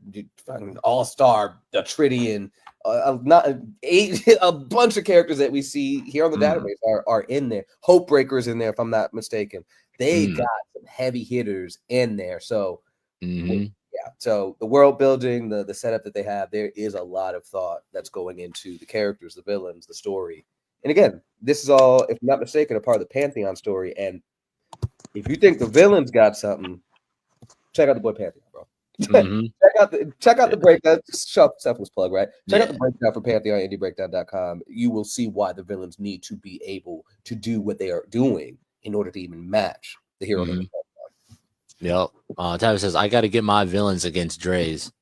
Oh, let me tell y'all something about Tavis's characters, y'all. If there's any characters that are matching and defeating Dre's characters, Tavis is the one that come with the fire, bro. Okay. All right. Any kind of character Betrayus, I don't think off the dome, I can't think of any characters that might be able to stop Betrayus. Dang near it all. You know, I think I might have one in the pocket, but then as I learn more about this dude Betrayus, I'm like, probably not. Probably not. Okay, yeah, Dre, yeah. So energy vision, like you said, Lloyd, is he can see all all forms of energy emanating off of someone. Okay. Okay. So bet. Yep. Any energy is created under the creator. So be careful with that one there, Dre. Be careful with that one there, Dre. So can see energies that are is under the creator. So only energies that were created by essentially the creator within your universe. Yeah, like because I was gonna ask when he says the creator, are we speaking about a specific creator? We talking about the man upstairs? Because if that's the case, he's fighting a character that's also can access the power of another deity. So that's tough. Ooh, or is it more of a meta thing and it's the creator of the character himself? No, stop. Okay. Yeah, I was gonna go there, but I was like, let me not. What in the Gotham City plot armor shit is? Listen, man. That's some Looney Tunes ass shit. Look, Arale, it universe is able to do that. She's oh yeah, sure. Stronger. And then Goku has limited potential for whatever reason. Bugs Bunny never dies. Daffy Duck's always one with his beak shot off. Listen, man. SpongeBob SquarePants. Doodle Bob with the pencil. There's some ridiculous characters out there, y'all. It really are. And I'll put Dre in there with some of them Dre's characters in there because they are ridiculous on a whole nother level. Tavis says you'll learn more when the books drop. And them pages been looking good. You've been dropping some stuff in the group, and pages are looking good. So okay, before let us know, man. I'm hoping for. Is it possible? If you could answer this, is it a 2025 drop or is it gonna be a 2026 drop, bro? Because them pages is looking good, and I need Betrayus in here to see if he can stack up against Dre's characters. Because goddamn, Dre don't miss. I don't think he's lost a match. No, that is a lie. He has lost one match. It was Pantheon versus Sir Absolute, which rematch incoming. That is the only match. But none of his villains have lost at all. Now, again, Sir Absolute is a whole nother beast. More on that in the rematch. But again, like you said, it just makes sense because if the hero in these stories are Tavis says 25 drop. Okay. All right. I'm interested and invested. What he said.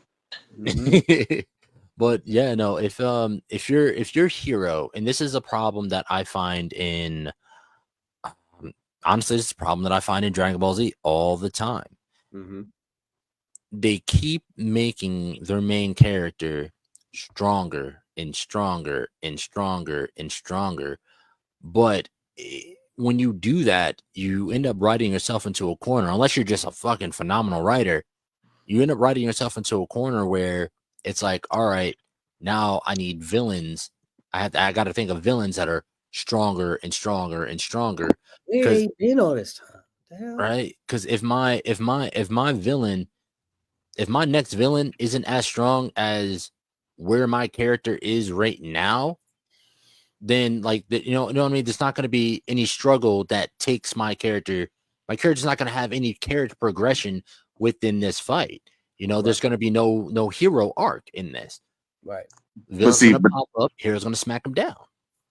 But that was always my argument with the whole thing with actual progressive writing versus just plot armor. Like, think about this for a second. Like, if Frieza hadn't been dicking with Goku and actually just killed him, which he could have, Goku would have never turned Super Saiyan.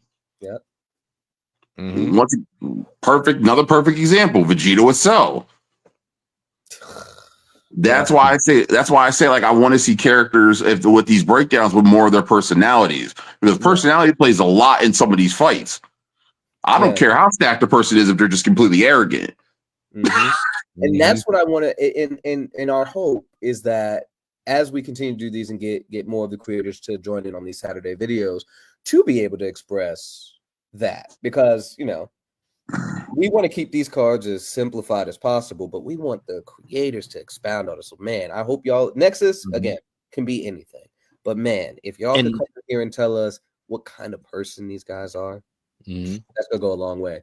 Well, here's the other thing, and I just want to point out to the people who are on the Nexus side, when your match gets posted up in the group, get in them comments. Get in them comments. Talk about your character, who their personality, who they are, not just like, and also you can expand on some of the more obscure powers and abilities and stuff, because if not, when Saturday comes and we do the show, we're not taking that into consideration unless it's if it's in the group, if it's underneath that, you say, hey, listen, my character is an upstanding being, and if the villain had a gun to the to a innocent's head, my character standing down, we're gonna use that. Right. That's a go. That goes. So talk to us. Get in them comments. Get all up in them comments. To go backwards just briefly, because I love where I would go with in regards to like writing and stuff like that. I think JoJo's Bizarre Adventure did a fantastic job. Right. Never watched it. Haven't watched it. So I'm not going to spoil anything. I'll keep it vague. Right. But you had localized threat in the form of Dio as a vampire in part 1. Part 2, you had a literal, potentially world-ending event in the form of cars. We witnessed the rise of Dio again. That was really, again, get in the way of this specific Joestar family, right? But not necessarily on the same level as Cars. Dio's a problem, but Cars was literally a world-ending event. And then you go to season 4 with Yoshikage Kira, and he's just a serial killer in a town. But then some of the people from the previous season show up, and you're like, well, you stopped this threat before. Why is this guy giving you guys a hard time? But it was giving that opportunity where it's like, it's not the same type of threat. It's not the same power set. You don't have what you need to take him on because he's not what you're used to. You're used to just punching your way out of things, but you got to, you know what I'm saying? This guy is very calculating. So you could have these strong characters, but how are they acting in situations where they're being outsmarted, outplayed, and there's other factors and variables that's happening in there. And then one last comment about the Dragon Ball thing. Y'all, especially y'all know I could write a dissertation on Dragon Ball stuff, right? Yes. Power creep. I tell you what, I could fix Super. Now, again, whether it's canon or not, all other good stuff, I think they're all just different continuities, that nothing's canon past the last book of Z. The end, he flies off with Oob, there's nothing after, right? Everything else is other continuities. They had the perfect opportunity to reset the power scale in the fight with Moro. If they just mimicked what the Supreme Kai did to Moro in the first place and sacrificed his God Key to seal him away. So now, God Key, they've already faced Broly. They're forced to try to train up their Saiyan side of abilities. Beerus maybe loses interest and says, well, I don't think y'all gonna reach this level anyway. You take him out of the story, but he's still there somewhere. He's out there, but he's not as prevalent. The power scale is reset. How do they overcome? Now the granola fight happens, and he's wished to be the strongest in the world or strongest in the universe. They have no God Key. Go. All right. You've reset the scale. There's more stakes. He wished to be the strongest in the universe, whatever that scale looked like. How do they use strategy to overcome this threat that they are now truly unprepared for? That's how you reset the power scale and make it interesting once more, right? In my personal opinion. But anyway. Power scale master here. All right. So let's read through this. We actually still do have one more battle. Oh my God. And Dre, stop it. We get it. Yes, you won. You won already. You won. I know we said we had 4, and like it slipped my mind that we have not done the one I was looking forward to the most. We still got one more. Jesus. Yes. All right. So let's rock this and get. Jeez, look at this art. It's so cold. Oh my god, it's so cold. So cold. So again, sorry, Damion, fire character. Unfortunately, Moloch definitely took that for sure. Yeah, Moloch did. Absolutely. Yeah, he did. But no, again, absolutely amazing character. All right. So I can actually start closing down some of these other tabs here because hold on. I'm sorry. So we clarified that the fallen angel took that fight. Yes. Yeah. Oh my god. Yeah. Yeah. Yes. Yeah. Yes. Yeah. The fallen angel. Yeah, it took that fight. Even with the energy vision being specified that he can see all energies created by that universe's creator. Even then, Damion, he still just doesn't have the equipment or the powers in order to really handle like someone that is equipped as Moloch. Like, from his magical relics and tools to his scythe. Well, I mean, the scythe really is not going to do anything besides physical damage because I'm pretty sure his durability had him above let's see, resistant, right? Yeah. He was sitting at a 6, so poisons and extreme temperatures and concussive blast, so that plague scythe really wasn't going to do too much besides physical damage. But yeah, no, it sucks. It's, man, Damion powerhouse looks like. But yeah, all right, let's see what we got here. We have Vibrant versus Atlas. Yes, sir. All right. So we got Vibrant sitting at a, what is that? That is a his tier. 6A. He is continent levels of destruction, or the potential for continent levels of destruction. I want to say ahead of time that I definitely made a mistake on Atlas's. The color is showing for urban, but he is definitely in the tectonic tier. Just throwing that out there when we get there. Shutting up now. All right, we got Vibrant. Let's see here. You want to break this one down? I do. Oh my god. Also, Emeka, bro, I had the pleasure of interviewing him. I don't have the breakdown for that yet, but let me tell y'all, this character and what he's going to be able to do soon. Okay. So, Drake, the boy's sitting at an 8, one of the highest that we've seen throughout this. Obviously, of course, we have characters that were up there, but 8 definitely stands out. He could lift melting megatons. He is, in regards to intelligence, a genius level intellect. Speed wise, he's at a 4, so speed of sound, right? So Mach 1 still crazy, right, in regards to speed. And I think I said it earlier, man, but again, thinking about these powers, right, we kind of toss it around, but like imagine somebody moving at the speed of sound, a person, you know what I mean? Like, it's insane. We got durability is at a 6. He can withstand poisons, extreme temperatures, and concussive blasts, and which, again, as Power stated prior to, that includes being bulletproof, having that dense skin. Regenerative is definitely difficult to be permanently injured, enhanced with efficient healing, so on and so forth. Okay, so it includes all of that. His agility sits at a 6, so he's sub-relativistic, so he's able to dodge light speed attacks. And again, comparison, right? And this might be an argument or point of contention for some, right? But Naruto going against Madara and dodging that blast at point blank range, and it was an energy attack or a light based attack, making him, light speed. So like you could see that, if you want to make those comparisons and see how those characters move, there's a kind of a visual for you guys, right? Energy projection, he sits at a 5, so long range and duration, single energy, so just one form of energy. And then his fighting ability, he sits at a 6, so he's a master of several forms of combat. And if I can just add to that, in this comic, in the first issue, he has years of training under his father, who is also a superpowered being, a superhero, if you would. So he's been doing this for a while, even before his powers manifested. So if we thought we could beat him before he had powers, no, this guy has gone through a rigorous training before he got powers. So he was him prior to, and then drop some powers on top of it. He's going to be a problem. He's going to be an absolute problem. First off, he's going to be an absolute problem because he's Nigerian and Puerto Rican. Right. First off, what is that? That is, man. That's like Super Miles Morales right there. Yeah, A 200-pound Nigerian Puerto Rican. That is crazy. That's insane. Oh, this man is great right here. Great. 200 pounds, 5'9", at 24 years old. Jeez. Listen, that boy going D1. In any sport he wants. Jesus. Any sport he wants. Emeka said, "That's me." Oh, okay. All right. Okay.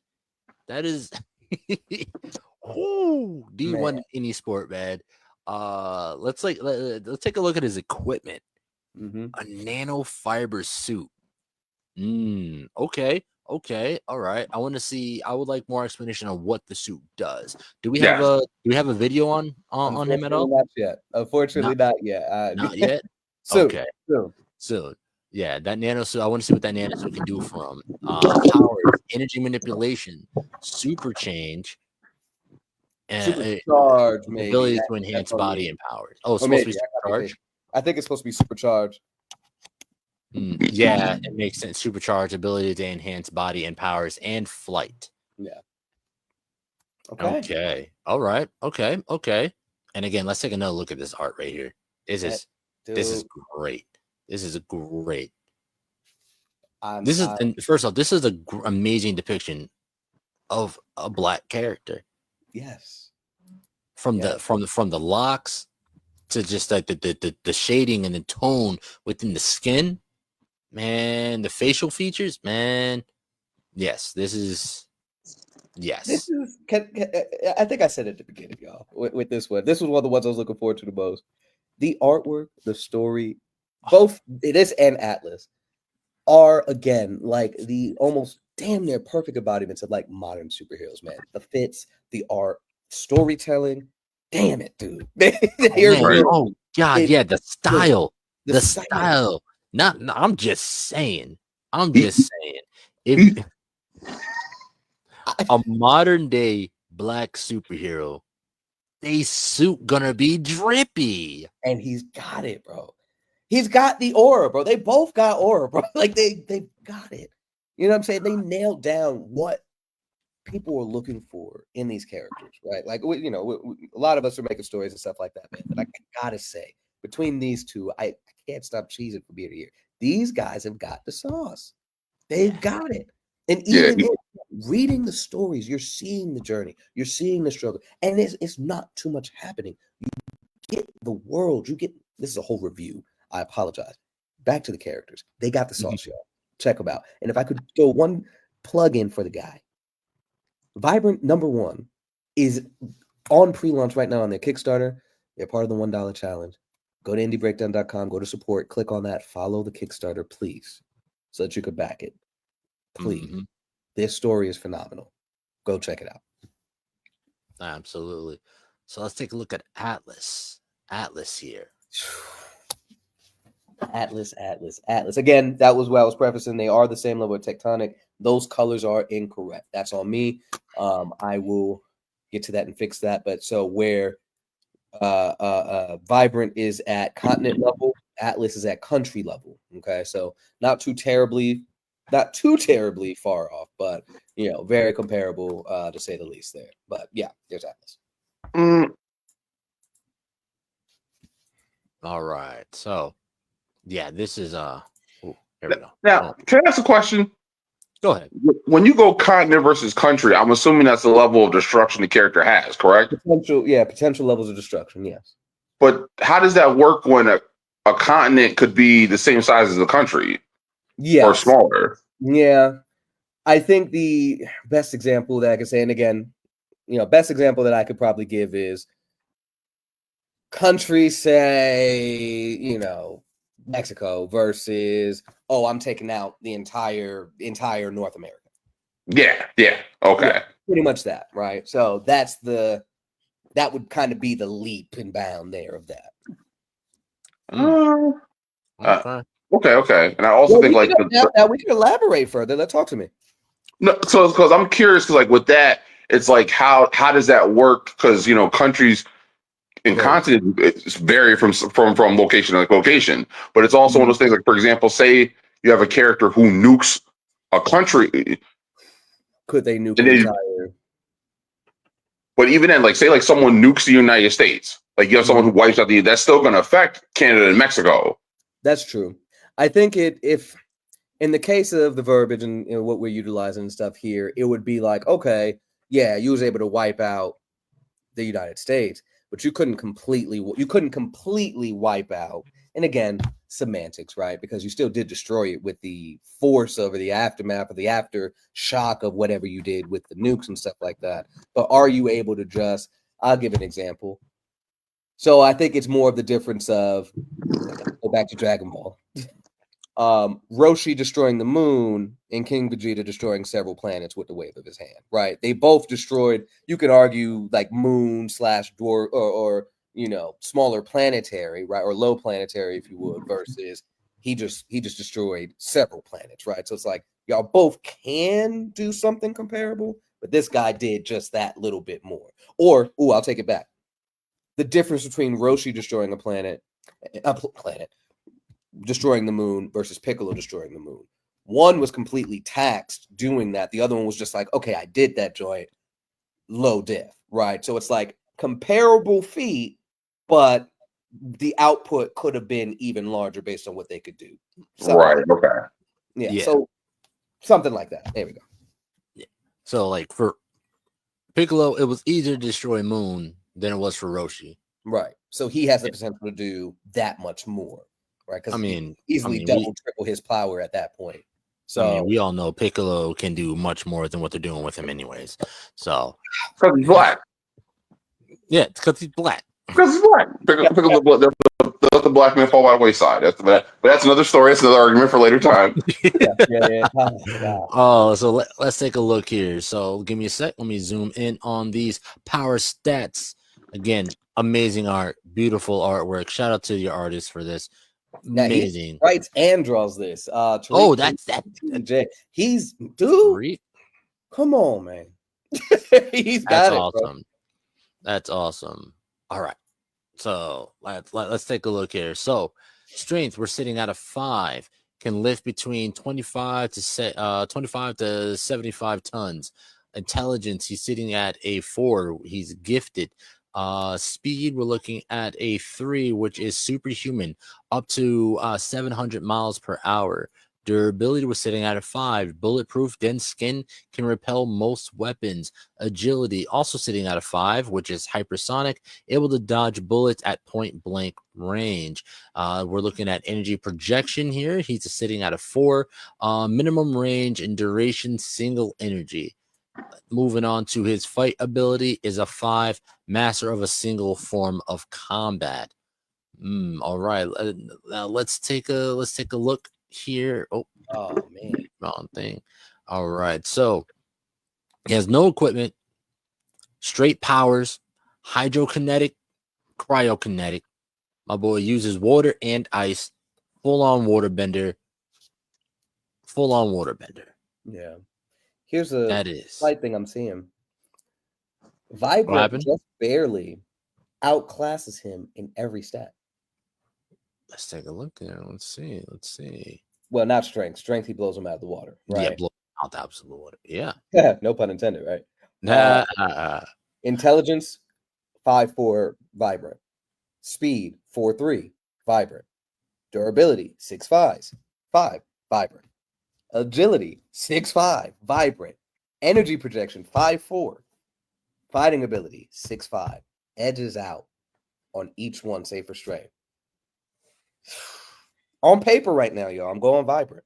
Yes. On paper. Mm-hmm. I'm surprised Atlas's doesn't vary from being in the water and out of the water. Yeah. Ooh. Now, and you know what? Have we seen that? I don't think we've seen him directly in water in the story. He's in like the center of the city, or he's fighting in a city, like a cityscape, but the amount of water and stuff that he's been able to generate and fight with, if we caught him in a scenario where he's fighting in water, Vibrant's in trouble.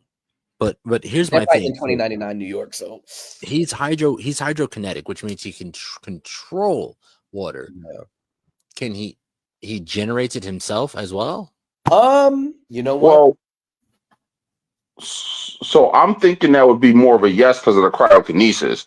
Because he has some initial, because like Frozone said in Incredibles, he manipulated the moisture in the air. Mm-hmm. So Well, it's even like, then, that's still not generating the water. That's using the moisture that's already in the air. but this was the point I was going to go with was if he can manipulate the moisture in the air, how does he manipulate it? Does he manipulate it through his body? Does he channel it straight? Because if he can manipulate the moisture in the air, could he just cause it to rain? Honestly, if he can control moisture, then he can probably control the water in someone else's body, and now we have blood bending. Right? He can control the moisture in someone's lung, drown them, or freeze. Our bodies are what, 75% water? Mm-hmm. He can just snap his fingers and freeze somebody from the inside out. Talk about a cold snap. Mm-hmm. Hydrokinesis involving the ability to manipulate water with the mind. It's kinesis, so it's mind. So yeah, he's channeling straight using his mind. Yeah, I'm so you guys haven't had the chance to check out the boy Atlas. I'm double checking through comic book feats now. Yeah, he's generating the hell out this, bro. Mm-hmm. Okay. Now, and here's another thing too: is he manipulating the water in his own body? Like, is he going like full Hydro Man with this shit? Slick, yes. Like his fit. Hold on. Like it looks like he's literally creating his weaponry out of it too at the same time. Hold on. Yeah. Let me turn my little joint off on my camera here so that I could show y'all this virtual background. That's the word I'm looking for. Okay. So like, right, he's kind of chilling. He's got this fit on, what have you. No cannon in his hands, right? Where the hell? Right? So like he is like generating the heck out of his weaponry and abilities and stuff like that, not even being near a water source and blasting folks with this joint. Like he is he's gonna be a problem. He's gonna be pro. So I think his whole suit, even that hood, that faux hood that he's got around himself, is water as well. So like, yeah, between the suit, abilities, and weaponry, he's got it. And again, they were fighting in the middle of a city center. So you know, yeah, he's a problem. Now, there is some additional stuff in the book. So again, this is a reckoning matchup. So if it's in the book, if it's verifiable by the feats and all that other stuff, we're going to use that as well. So again, we try to keep the cards as limited as possible, but also we're using directly what they've said, what they provided. We copy and paste what was provided on the form onto the card. That's how it happens. But I do see there was something that was missed as a power. Water mimicry answers the question that we were asking. So Atlas can transform himself to water in all different forms, whether partially or completely formed into a water-like liquid substance. In addition to taking on many forms, he possesses the ability to create or wield weaponry with a wide variety of hydrokinetic powers. And if we want further elaboration on the other abilities that are on there, of course, we got hydrokinesis and cryokinesis on here, as stated on the powers and abilities in the book. Water manipulation and generation. Atlas possesses the ability to generate and convert into any state of water, including ice and gas. He can also absorb and add water to his mass, which enhances his superhuman strength, speed, and ability. And then cryokinesis is stated as proper in here. As briefly shown in Atlas Issue 1, Atlas can generate, shape, manipulate, and control ice into many frozen solid forms, including weaponry for combat.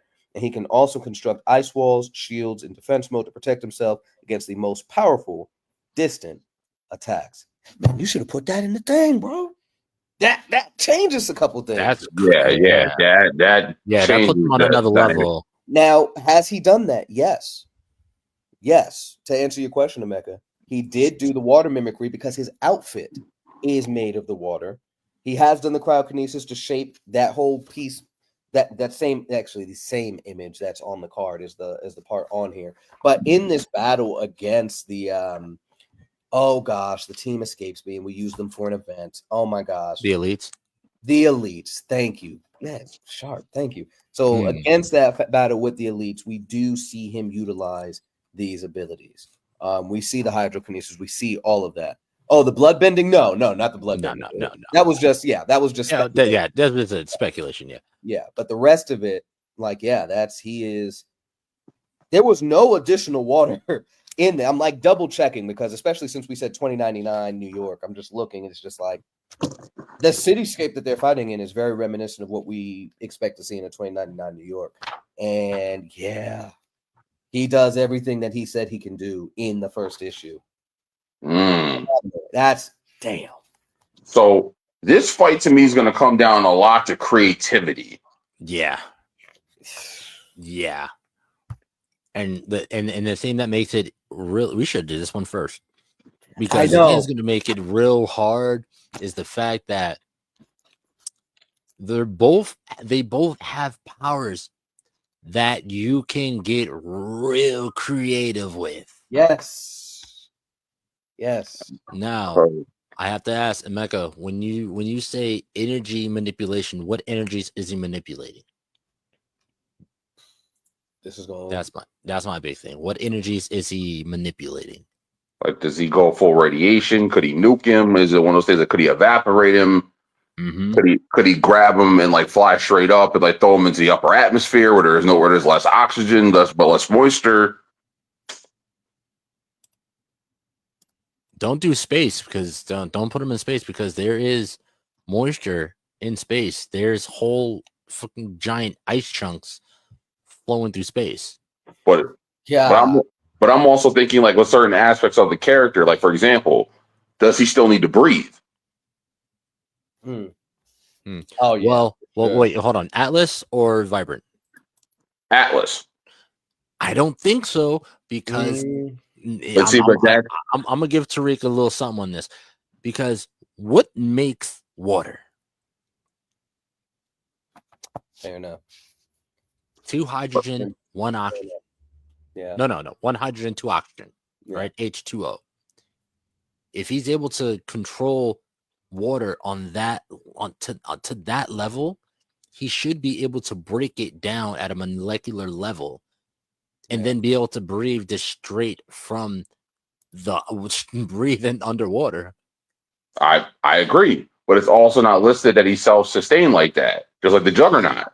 Like the Juggernaut is listed as not needing food or water, and he can because of his level of invulnerability.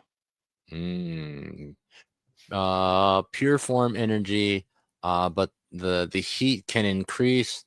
With his manipulation, he can absorb energy from other sources and convert it into his own form of energy. Oh, so he's just like energy converter. So you hit him with kinetic energy, he's able kinetic energy in there too. If he gets hit with like you hit him with a punch, he's able to transform that energy into a punch, like an actual blast in his punch. Or is he able to like you hit him with a gamma blast, he can absorb it and send just a regular blast back at you along those lines, because that's pretty cool. If he gets hit in the chest and then he can use that energy to convert that energy into an energy blast. Let's see, we're thinking that's thermal, that's kinetic, that's solar, that's radiation. Like once again, that whole energy manipulation, that's a very big piece of Play-Doh that you can form to anything you want.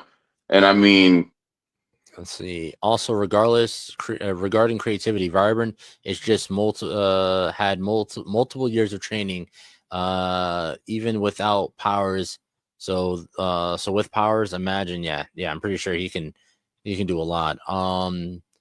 Says hit him with a blast, he sends it back. Okay. All right. So you hit him with a blast, he absorbs it, sends it back at you. So devil's advocate time. Devil's advocate. So I'm looking. I suppose this is page 6 of Atlas 1. I see, and I was looking at the villains that he was fighting against. In there again, the elites, specifically Derek Ellis. He has electrokinesis. Let me remove my camera situation once more so that you guys can see. Go back to my settings, virtual background. Okay, here we go. So this panel here, right? He's using the electrical abilities, right? He automatically opens up that cannon situation that he had before and immediately blasts him back. Very similar to what we were just discussing about shooting back that energy at the person. So somehow through that cannon. He blasted back Derek Ellis with his own move through somehow.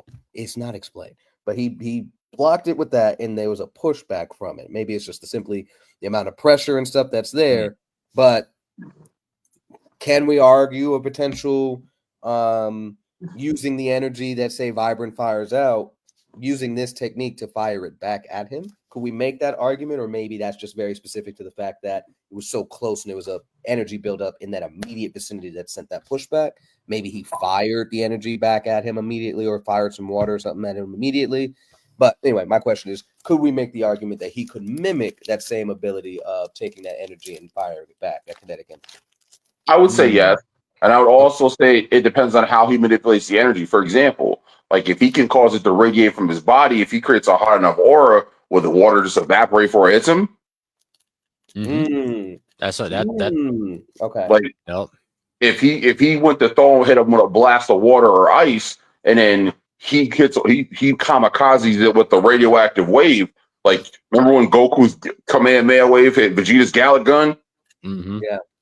And at the end of the day, this is going to be just who's got more stamina, more power. As I said, this comes down a lot to creativity. Yeah. Because the American he just said it right here. Just right here. Vibrant shoots, Atlas sends back. Vibrant absorbs and sends back. It's just going back and forth, back and forth. But now my question is, when it comes to Vibrant, does he send back the energy at the same output that he got hit with, or is he able to amplify that output? Is that the supercharge? So he takes in the energy, he can supercharge it and send it back. Like throws it back with triple the force. Yeah. Because then that's going to be. Once he answers that question, I'll finish that statement. But I imagine all we've done is discuss the first phase of the battle. They do that, and it's just like, okay, interesting. Time to try something new, right? Now, what's phase 2? What's round 2? Right. Are they going to go at each other fisticuffs? Is he going to... Would Atlas... Now, this is not in the book, and man, I wish Tariq was here. Would he change the atmosphere? Maybe cause the floor to be a little icy to cause Vibrant to slip up, maybe, right? What kind of things can he do to potentially slow him down in a straight fisticuff fight, maybe? Yep. His supercharge will allow him to send it back tenfold. That's true. That's tenfold. And currently, he says currently supercharged so far has no limits. Oh. Thus far. He said so far. So he's sounds like he's planning on putting a limit on the supercharge. Yeah. Okay. I'm sorry, brother. I'm not. I just have the whole thing with the World Breaker Hulk thing. I'm sorry. I'm sorry. A character with no limits drives me just a little bit crazy. But I salute you, my brother. I appreciate what you're doing. Yeah. I will say, and America, correct me if I'm wrong, but towards the end of issue 1, we lost. Okay, there we go. Towards the end of issue 1, we did see. That's kind of spoilers, but we did see an expression of that supercharge on display, and let's just say it more than equalized the fight. There we go. That's the best way I could say it without spoiling too terribly much. Still pick up that book and stuff like that. But yeah, we get to see that in action, and that supercharge ain't no joke. That supercharge ain't no joke. So does Atlas have anything in his arsenal to survive such damage? I don't think so. No. Another question I want to ask is also, what do we clarify as a win for the fight? KO or death, but neither one of them are villains that are going to kill each other. So we'll see. Knockout, incapacitation, whatever. Okay, because like for example, I remember a specific episode, not an episode, a specific issue where the X-Men were fighting the Hellfire Club, right? So like everyone knows what Sebastian Shaw can do, right? Yeah. So Nightcrawler, instead of striking him, began wrestling him. Okay. And then like once he got tired out, he teleported him away. That's smooth. Okay. And then teleported back to the fight. And then like once Sebastian Shaw came back, Rogue grabbed him and just threw him as hard as she could. Okay, I see. And with both of them being genius level intellects or beyond, right?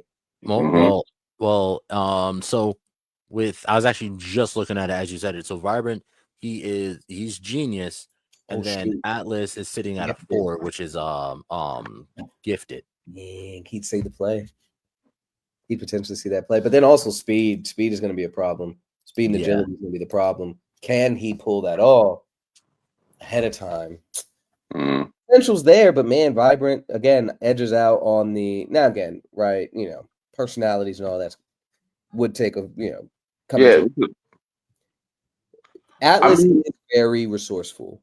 He has that Spider-Man feel, right? In regards to lightheartedness in the battles, right? He was in a 2v1 in that first issue. So he does have a decent battle IQ, as we've mentioned for several characters prior to. Even when he got caught off guard towards the end of the fight, there was a police officer that popped up on him because, again, whether it's a vigilante or hero or superpower being, stuff like that, somewhere in there the cops are like, "Hey, y'all causing damage. You cover with me." He got surprised for like 2 seconds and then got out of there again. Cop is right behind him. He got out of there again, turning into water essentially and getting the hell out of there. No, Vibrant can fly. Okay. So so it's tough because there's a level of resourcefulness to both of these characters. I would dare say that Atlas has been doing this longer than Vibrant. So although on the back foot, he has more experience, but Vibrant has more training. He's been training since he was damn near a kid, right? So it's different experiences. So when did he get his powers? Like at what age did Vibrant get his powers? In the book, he really just activated these powers. Oh, so I'm gonna play devil's advocate with this one. So, training versus experience. Which way do you guys lean? I lean experience. It's got to be experience. Mm-hmm. So, all right, because that's one of my things. Is with Killmonger and T'Challa. Like T'Challa has plenty of fighting experience, but Killmonger's trained to kill. Mm-hmm. Yeah. So, I mean, if you got someone who's trained to fight and then someone who's trained to kill, that's not the same. That is, yeah. Yep. Now, once again, we've agreed, this isn't going to be a knockdown drive. This isn't going to be like a fight to the death. So, if anything, it's going to be a KO. But I don't think this is going to be so much a KO as in who outsmarts the other one. If Vibrant comes in super fast, can Atlas freeze him? Atlas freezes him in a block of ice. All right. Can Vibrant manipulate his own energy to inside of his core, like the way the Flash could, and just melt out of it? That's a good question. Now, I do want to point out, because this is we did almost overcomplicate the fight. This is based on the books that are out now, so there is a slight disadvantage overall for Vibrant because he gets his powers towards the end of that book, right? Mm-hmm. He does still have that fight training, but he does not have, again, like we just mentioned, he does not have the same level of experience to fully quite understand everything that he's able to do yet.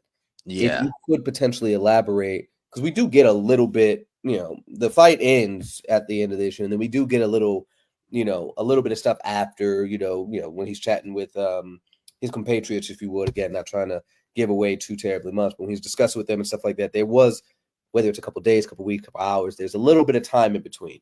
Does he understand any depth of the powers that he has just unlocked at the end of issue 1? Please let us know, because that, again, he says that and that supercharge was just an ounce. He barely tapped into that power. And then yes, but after reading Vibrant, you see that he quickly defeats a superpowered being after just unlocking his powers. Yeah. Okay. I mean, you spin your mess, you did that too. I'm just saying. You can play devil's advocate to that statement. And again, because I'm absolutely in love with this battle in particular, right? But, it's kind of, for me, in regards to that fight, it almost was just, not necessarily like almost desperation, but almost like he caught the guy off guard, right? Because it was just like, I just watched, like I have nothing to worry about. And then, boom, surprise, right? Now, could he have defeated that superpower being at that point, right? 1v1, right? Not caught off guard, nothing like that. Could he have done that with just unlocking his powers? Or was it a lucky shot? I'm kidding. For example, you guys are both Naruto fans. Remember Absolutely. when Naruto fought Neji? Absolutely. Yep. That is the perfect example. Perfect. Hell, I'll even take it even further than that. Naruto versus Kaguya. Like, yeah, Kaguya was washing them for a minute, and then he pulls out that multi-clone sexy jutsu. Those are off guard. Surprise. And one punched the shit out of her. So what was it? Let's see. Impact's power is receiving kinetic energy and sending it back, which you see Vibrant gave out so much power, it overpowered that ability. And see, that's another thing too with people who manipulate energy, because, and I don't want to overstate anything, but every power has got some kind of drawback. So like with people who absorb energy, people who absorb too much energy, it tends to cause insanity. Or if someone absorbs so much energy, you know, happens to a battery when it's overcharged, it explodes. Like, for example, if Vibrant just heated the area, would that somehow affect Atlas? Because if he can't draw the moisture from the air, or if he dehydrates him, yeah. I'm real split with this fight. I guess the question is, this is a good matchup. This is a great damn matchup. I'm so glad we saved this for last. Yeah.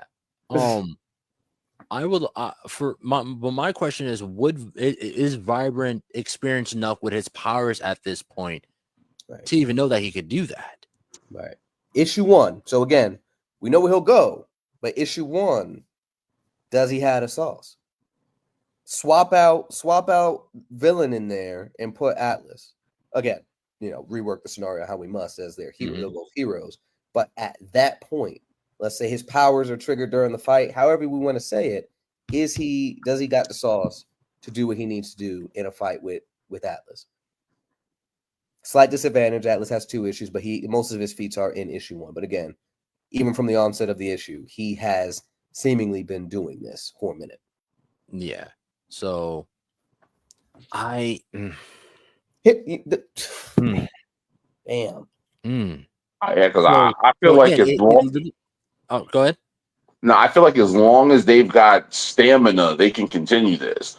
Now, it's going to work a lot more in Vibrant's favor because he absorbs energy. Yeah. So if that's the question, let's take a look at the durability then. Let's go back to the durability if that's the question.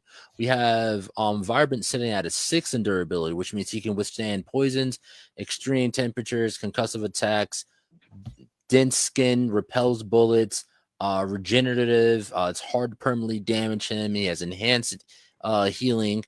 And then now we took a look at Atlas. He's sitting at a 5. So 5 for durability. He has that dense skin, repels weapons, regenerative, hard to permanently injure, and then as well as that enhance with efficient healing. So he heals really fast as well. So yeah. I think I have my decision, if I'm being completely honest. Regardless of who. This is a high diff battle. Yeah. This is a high diff battle. We have 2 characters who are so close in their powers and stats. But again, so we have one character, Vibrant, who he may not be experienced with his particular power, but now he has the training, right?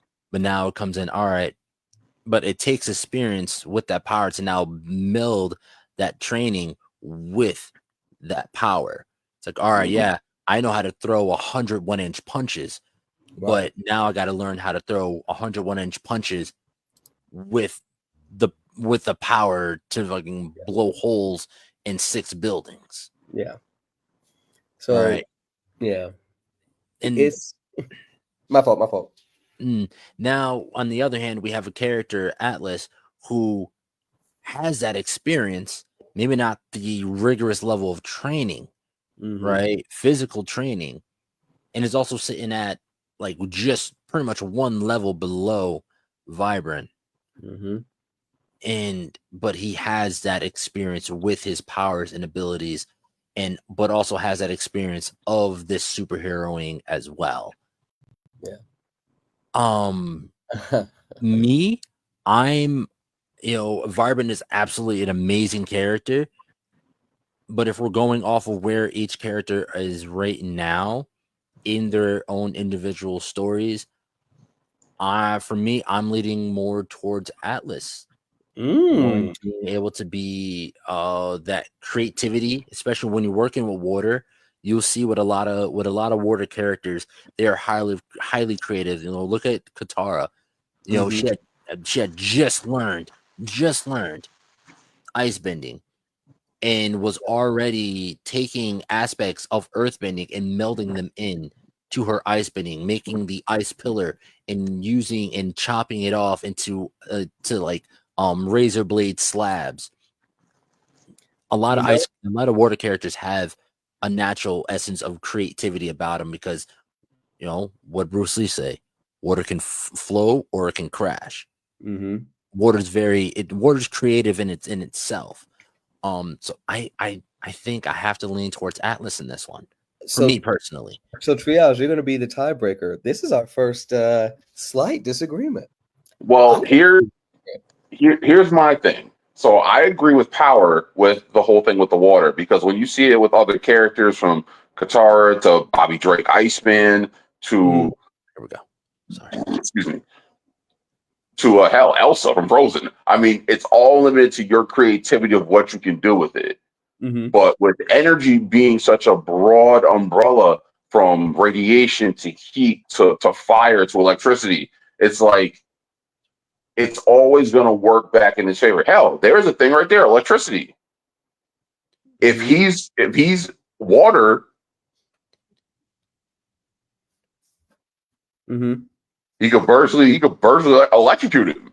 Now, because what conducts a current better than for electricity better than water? So okay. No. Honestly, I'm split. I'm split down the middle. It could go 50-50.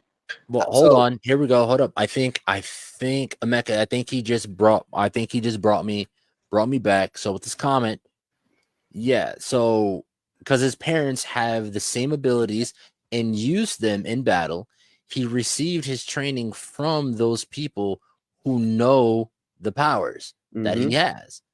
So, all right. So that training isn't just training. It's also, it's pre-training to the power. Yeah.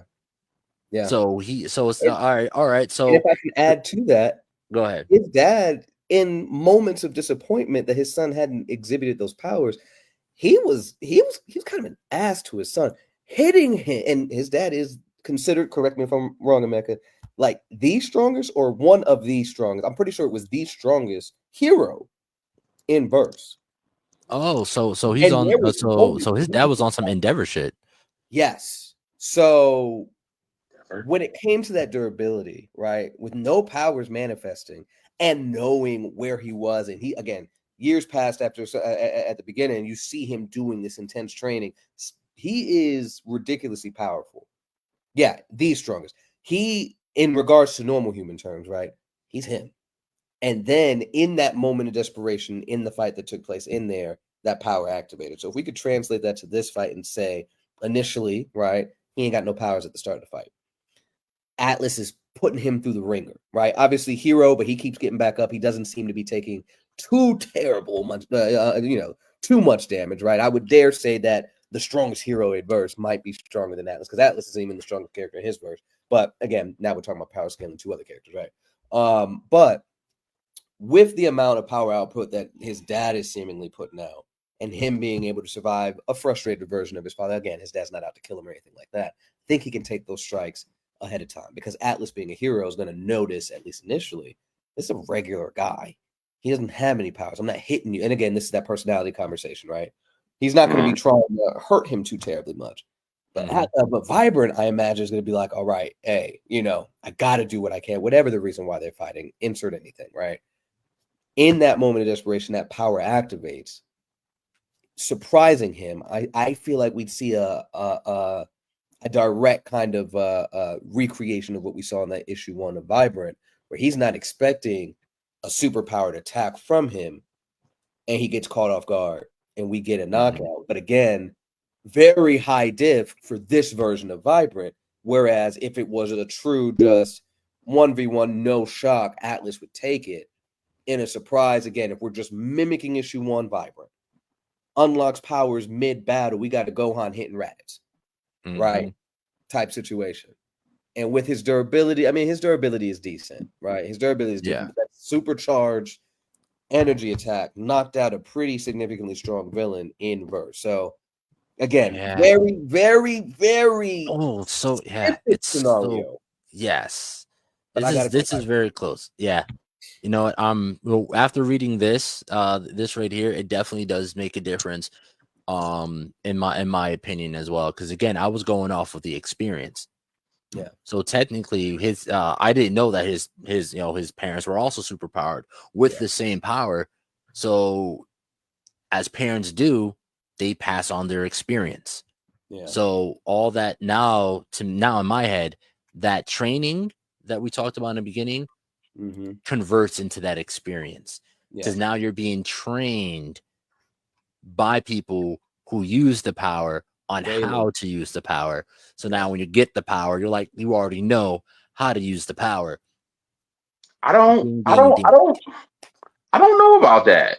No. I mean, there is. I mean, in order for it to work, I can already see what you're gonna say. In order for it to work, his parents would have to literally explain how they use their power, how they generated, how if you want to throw a punch with this level of energy, this is how you do it. Like when Master Roshi first taught Goku how to do the Kamehameha wave, he told him you have to generate it down this arm, then generate your chi down this arm. Got to collect it into this area. You know what I mean? Go into the literal biological specifics on how to do this move, how to do that move. When you go to throw a kick, you have to focus your energy through your thigh and to your knee, something and something like that. That's what I mean, how that training then generates into experience. Nah, because I'm thinking in my head like when Sasuke tried to show his father he could do the fireball jutsu. And remember, like it wasn't as big, or he wasn't as proficient as Itachi was at his age. So Sasuke tried it again and again every day, like clockwork, till he could actually do it to a decent size. But my thing was he had the ability to do it, but it's like, all right, you see what happened when he tried to use it against someone like Kakashi. Like I said, I get the whole thing with being trained, but training doesn't beat experience, especially if someone who's trained to fight versus someone who's trained to kill. So I don't know. I'm very 50-50. I'm very split about this. Okay. I don't know. For me, I'm gonna switch over and I'm gonna say Vibrant. Not because I'm taking Vibrant for where I hear he is at the end of that first issue. Oh no, he's a bad man. He's a bad man. Yeah, so I would say Vibrant at the end of the first issue. I feel like, and from what it sounds like his parents are hardcore heroing. His dad, like for Endeavor. Sure. Tank, have you Triage, have you watched My Hero Academia? I have not. Yeah, so look up the character Endeavor. This is exactly what. So Endeavor was when the show starts the number 2 hero in the world in Japan. In Japan, right? Number 2 hero in the world. All Might is number 1. So the thing about Endeavor is he was a piece of shit. He was like bad. Like the reason why the character who is his son Shoto has a scar on his face is on some like Ozai and Zuko type shit. He burned him. Hey man, it's better to be cruel than be weak. But yeah, that's what I'm seeing from that's what I'm getting for Vibrant's kind of training. He was trained hard, and it's like, this is our powers, this is how we use it, and when you get them, this is how you will use them. Correct me if I'm wrong. And so when that power does come in, I see it as Vibrant's like, okay. He takes that deep breath, that okay. I know what I'm doing now. No, I understand it now. Now I understand it now. Yeah.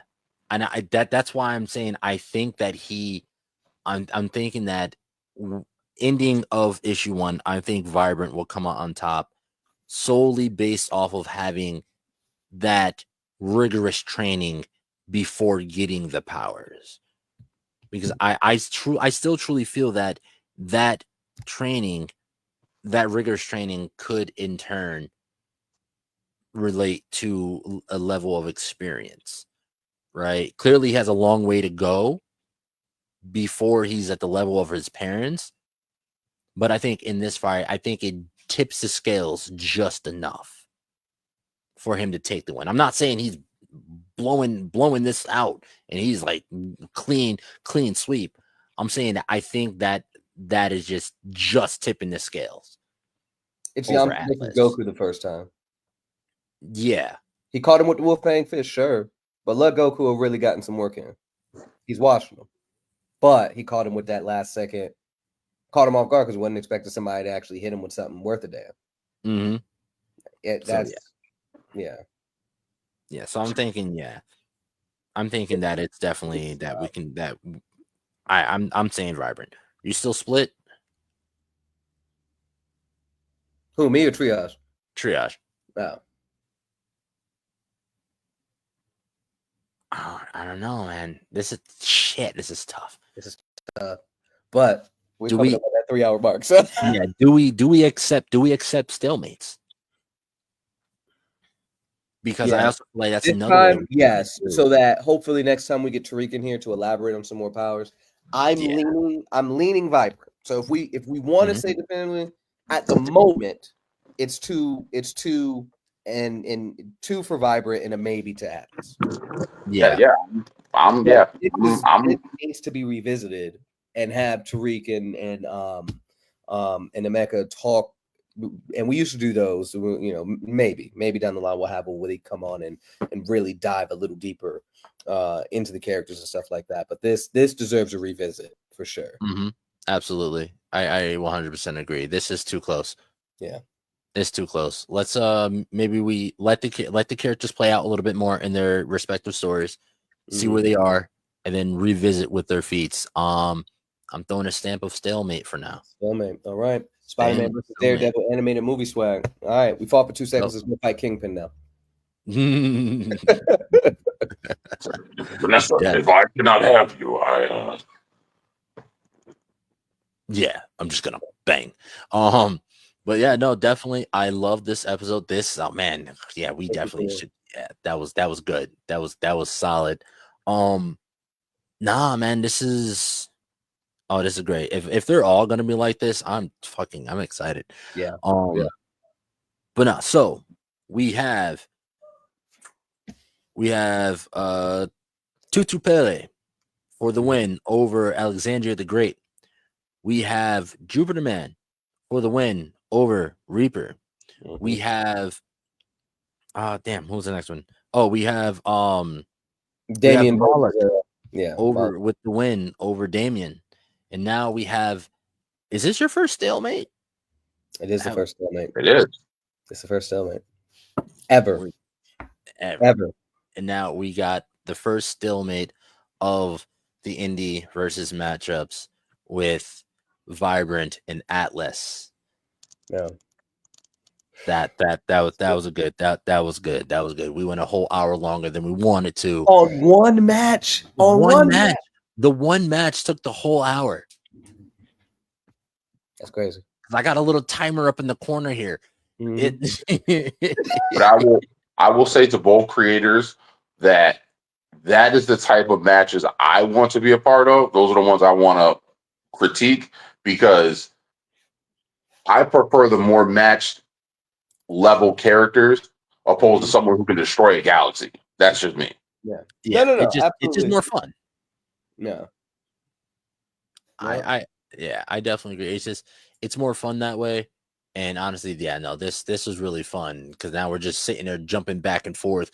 Well, because of this, what was that? Oh, and you're just looking for that one thing that can tip the scale either way. Right. But yeah, so that good. was that was so good. That was damn good, man. This guys, if y'all, man, everybody that's watching, we truly hope y'all are enjoying these. This is what everything that we have built up so far. This is the reason why this group, this kind of conversation, this kind of speculation, really getting to know these indie characters is really the essence of what Indie Breakdown is, how it got started. Let's learn from the creators. Let's learn from the books. You know, in comparison to the show, we interview them first, we make the breakdown, we bring them back on, let them trash talk against each other and tell us what the strategies are live, right? And so to finally get to this point with the characters in the database, I said it earlier, I can't stop cheesing, bro. Like, we're finally back to what this is supposed to be. So I can't wait. This is fantastic. And I hope you guys are enjoying the Super Breakdown being here because, man, we finally found some other folks that understands what we're trying to do here. So thank y'all. Thank y'all. Thank y'all. Oh man. Yeah, we are we are I'm honestly humbled and honored. Yes, both humbled and honored because like I said, when we first started doing what we do, this was not in our cards. This wasn't in our cards. You know, finding amazing people like you, like Lady Mandalore, like everyone else that we've ran into along this journey thus far, and really helping us grow. Because again, if you check out our YouTube, go through our episodes, you look at episode 1 compared to where we are now, the level up is real. Mm-hmm. The level up is most certainly real. Yeah, absolutely, man. Both honored and humbled, and we look forward to doing much more work with you, which we will be doing more work. Guys, everyone, keep your eyes open. Mm-hmm. Don't blink. Right. You don't want to miss this. You don't want to miss what's about to happen next. So they're not ready. They're not ready. But nah, this community is amazing. This community is about to start growing even bigger and is about to come together just a little bit tighter. Just a little bit tighter. I'm telling you, it is. But man, yeah, with that being said, this has been the indie versus matchup for the week. Tune in next week for what was it next week? Did we post those yet? We did not post those yet. Hold on. No. So stay tuned. Stay tuned on Wednesday and Friday. Yep. Stay tuned on Wednesday and Friday. Wednesday for your Nexus matchup, Friday for your Reckoning matchup, and then tune in next Saturday, usually around 5 o'clock. And we will let you know who is coming out on top in the Nexus arena, who's coming out on top in the Reckoning arena. Right now, I gotta say, Dre Burke is dominating right now. Oh, he's dominating. He is. Yeah. If y'all want, I can say the very least, I can tell y'all the next, I believe what the next Reckoning Nexus matchup is going to be. And it is actually oh, I lied. No, there it is. The next Reckoning matchup. Oh, snap. My bad. I put them out of order because Alexandria the Great. Excuse me. I put Alexandria the Great on week 4. This is week 3 technically. The matchup that should have been tonight that most likely will be next week. I have them scheduled out and I might have did it in the wrong order. But the one that's most likely going to be this week, this Wednesday, is actually a rematch between Pantheon and Sir Absolute. Ooh, okay. All right. So I'm gonna have to go back and watch, and we'll go back and rewatch that first matchup. Bro, and we're talking. This is Pantheon, who we talked about, Dre Burke's character, versus the creator of Jupiter Man, Sir Absolute. So that matchup, that's going to be the matchup, like this Vibrant versus that. That one's going to be an insane matchup. That's going to be an insane matchup. So definitely, Sir Absolute won that last one. But I'm Dre, Nathan. Come, I need we gonna need y'all. Yeah, we're gonna need you y'all in them comments. We're gonna need y'all in the chat. So, because that's about to be a battle royale. Mm-hmm. But so I hope y'all ready. Definitely. So again, Saturdays you can tune in right here, 5:00 Eastern Standard Time, PM Eastern Standard Time, because I know some of y'all be not thinking. 5:00 PM at night. Eastern Standard Time on Saturdays. We'll be back with Lloyd, and then after that, I believe we're going to be taking it away after the next round. And then on Sundays, starting back up in May, tune in at 7 p.m. Eastern Standard Time for the Super Breakdown. May is all month long Star Wars content. So if you are a Star Wars fanatic, we are calling you. The Force is pulling you to this show. Triage. What are we doing first? Oh, if memory serves me correctly, I believe we're going over the one character who might actually be a true Grey Jedi. I believe we're going over Revan. Yes. So please tune in, and we might have Mr. Lloyd there too, Lloyd and Tashi. Oh yeah, especially Tasha. She the Star Wars one for sure between the two of us. Yeah. She just happened to, the Force pulled her. She just happened to show up at that moment. She was wherever she was, and like, I feel a disturbance in the Force. Right. Facts. Talking Revan on their show in May. You won't be there? She says she'll try to be there this time. It's done. I'll make sure I take care of what I need to take care of so she can be there. Happy. All right, y'all. Well, listen, this has been great. Again, tune in. Super Breakdown and Midnight Comics. We're gonna be doing some big things. So tune in. And then Spiff, Jupiter Man Spiff. Oh, completely watched him. Jupiter Man. Yep. Jupiter Man. Yep. Hands down. Yep. But no, man, this is great. Had a great time. We'll have a great time next week as well. So stay tuned for a few minutes after. Let's hear from some amazing friends doing some amazing things within the podcast universe. All right. And then after that, we'll see you next week. All right. So, as always, remember, fuck prep time. Fuck prep time. And midnight is coming. Oh, well, see, I'm trying to step away from that on the indie breakdown side and say thank you guys for helping us redefine power scaling in the indie world. There we go. All right. Okay. All right. So fuck prep time, and thank y'all for helping us redefine power scaling in the indie world. I like that. Thank you. I was like, oh snap, awkward silence. I was supposed to say something. Oh no. All right, we're out.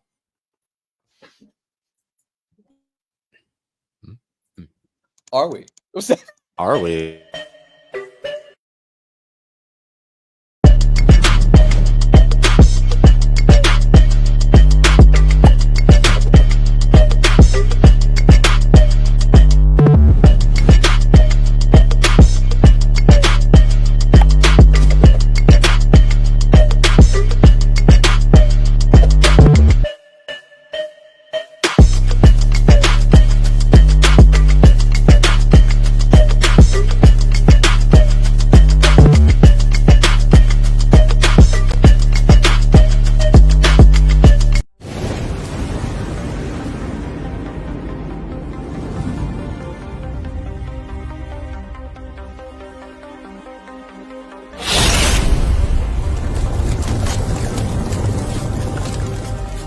Welcome to the Super Breakdown Podcast, where cosmic tales unfold.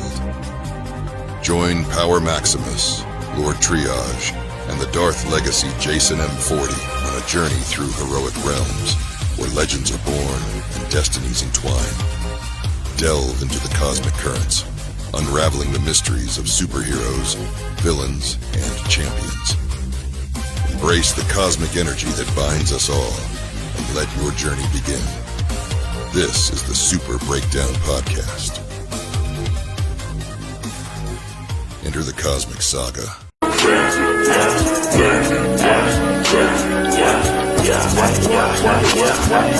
Yeah.